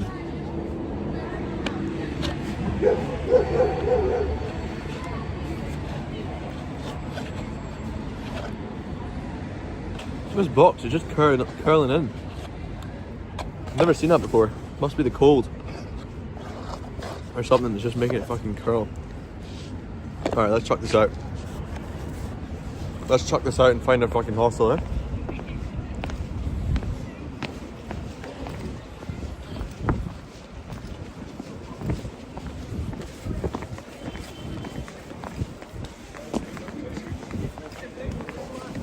What was it called? Baxter's. Baxter's is a good name. Apparently, Baxter's is Scots for baker, and Webster's is Scots for weaver. I didn't know any of that stuff. It's brilliant. So that's what I spent all this time around Jamie, and I just learned so much all the time around him. And sure, I've got to help him with his fucking bag and, you know, the fact he's pissing out his stomach and all this sort of shit, and wasting all that time talking to him when I could be making money from editing videos. But it's never really wasted because I'm always really glad of the fact I can fucking actually learn so much fascinating shit. I'm curious if it's down this way. Was it not up here? The Baxter's place. I'm gonna have to freeze the stream for a minute because I don't know where this spot is. Let's see. Sorry for the lag there. I was going the wrong side. Wrong block. Alright, now I can hold up the camera.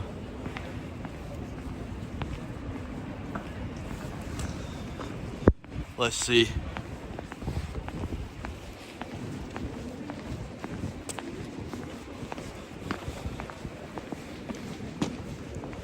I had a very difficult conversation with a very, very fierce nationalist the other day who's hosting me. It's funny how much those sorts of situations pressure you when you really have to think, what are my values, what do I really stand by? And when this guy says something wrong, he's going to want to punch me out if I try and oppose his opinion. So, standing to your values becomes a question of survivability in those situations. It's funny as well because I had a really good time at this place, but I know that could have changed if I'd spoken my mind a little bit more. Just I don't know if that's one of the reasons I'm actually doing this, like seeking out a hostel, but it's just an example of one of the many little faffy things that gets in the way. Trying to make something like that work. Wow, this place is nice. Look at that. All that red shit in there. It's a cool place. I am fucking delighted though. I'm delighted I found this thing. I just hope it's actually decent. Side there, that looks like a backpackers hostel type logo. Let's see, what does it say? Princess Street Hostel. Is that it? The Baxter Hostel?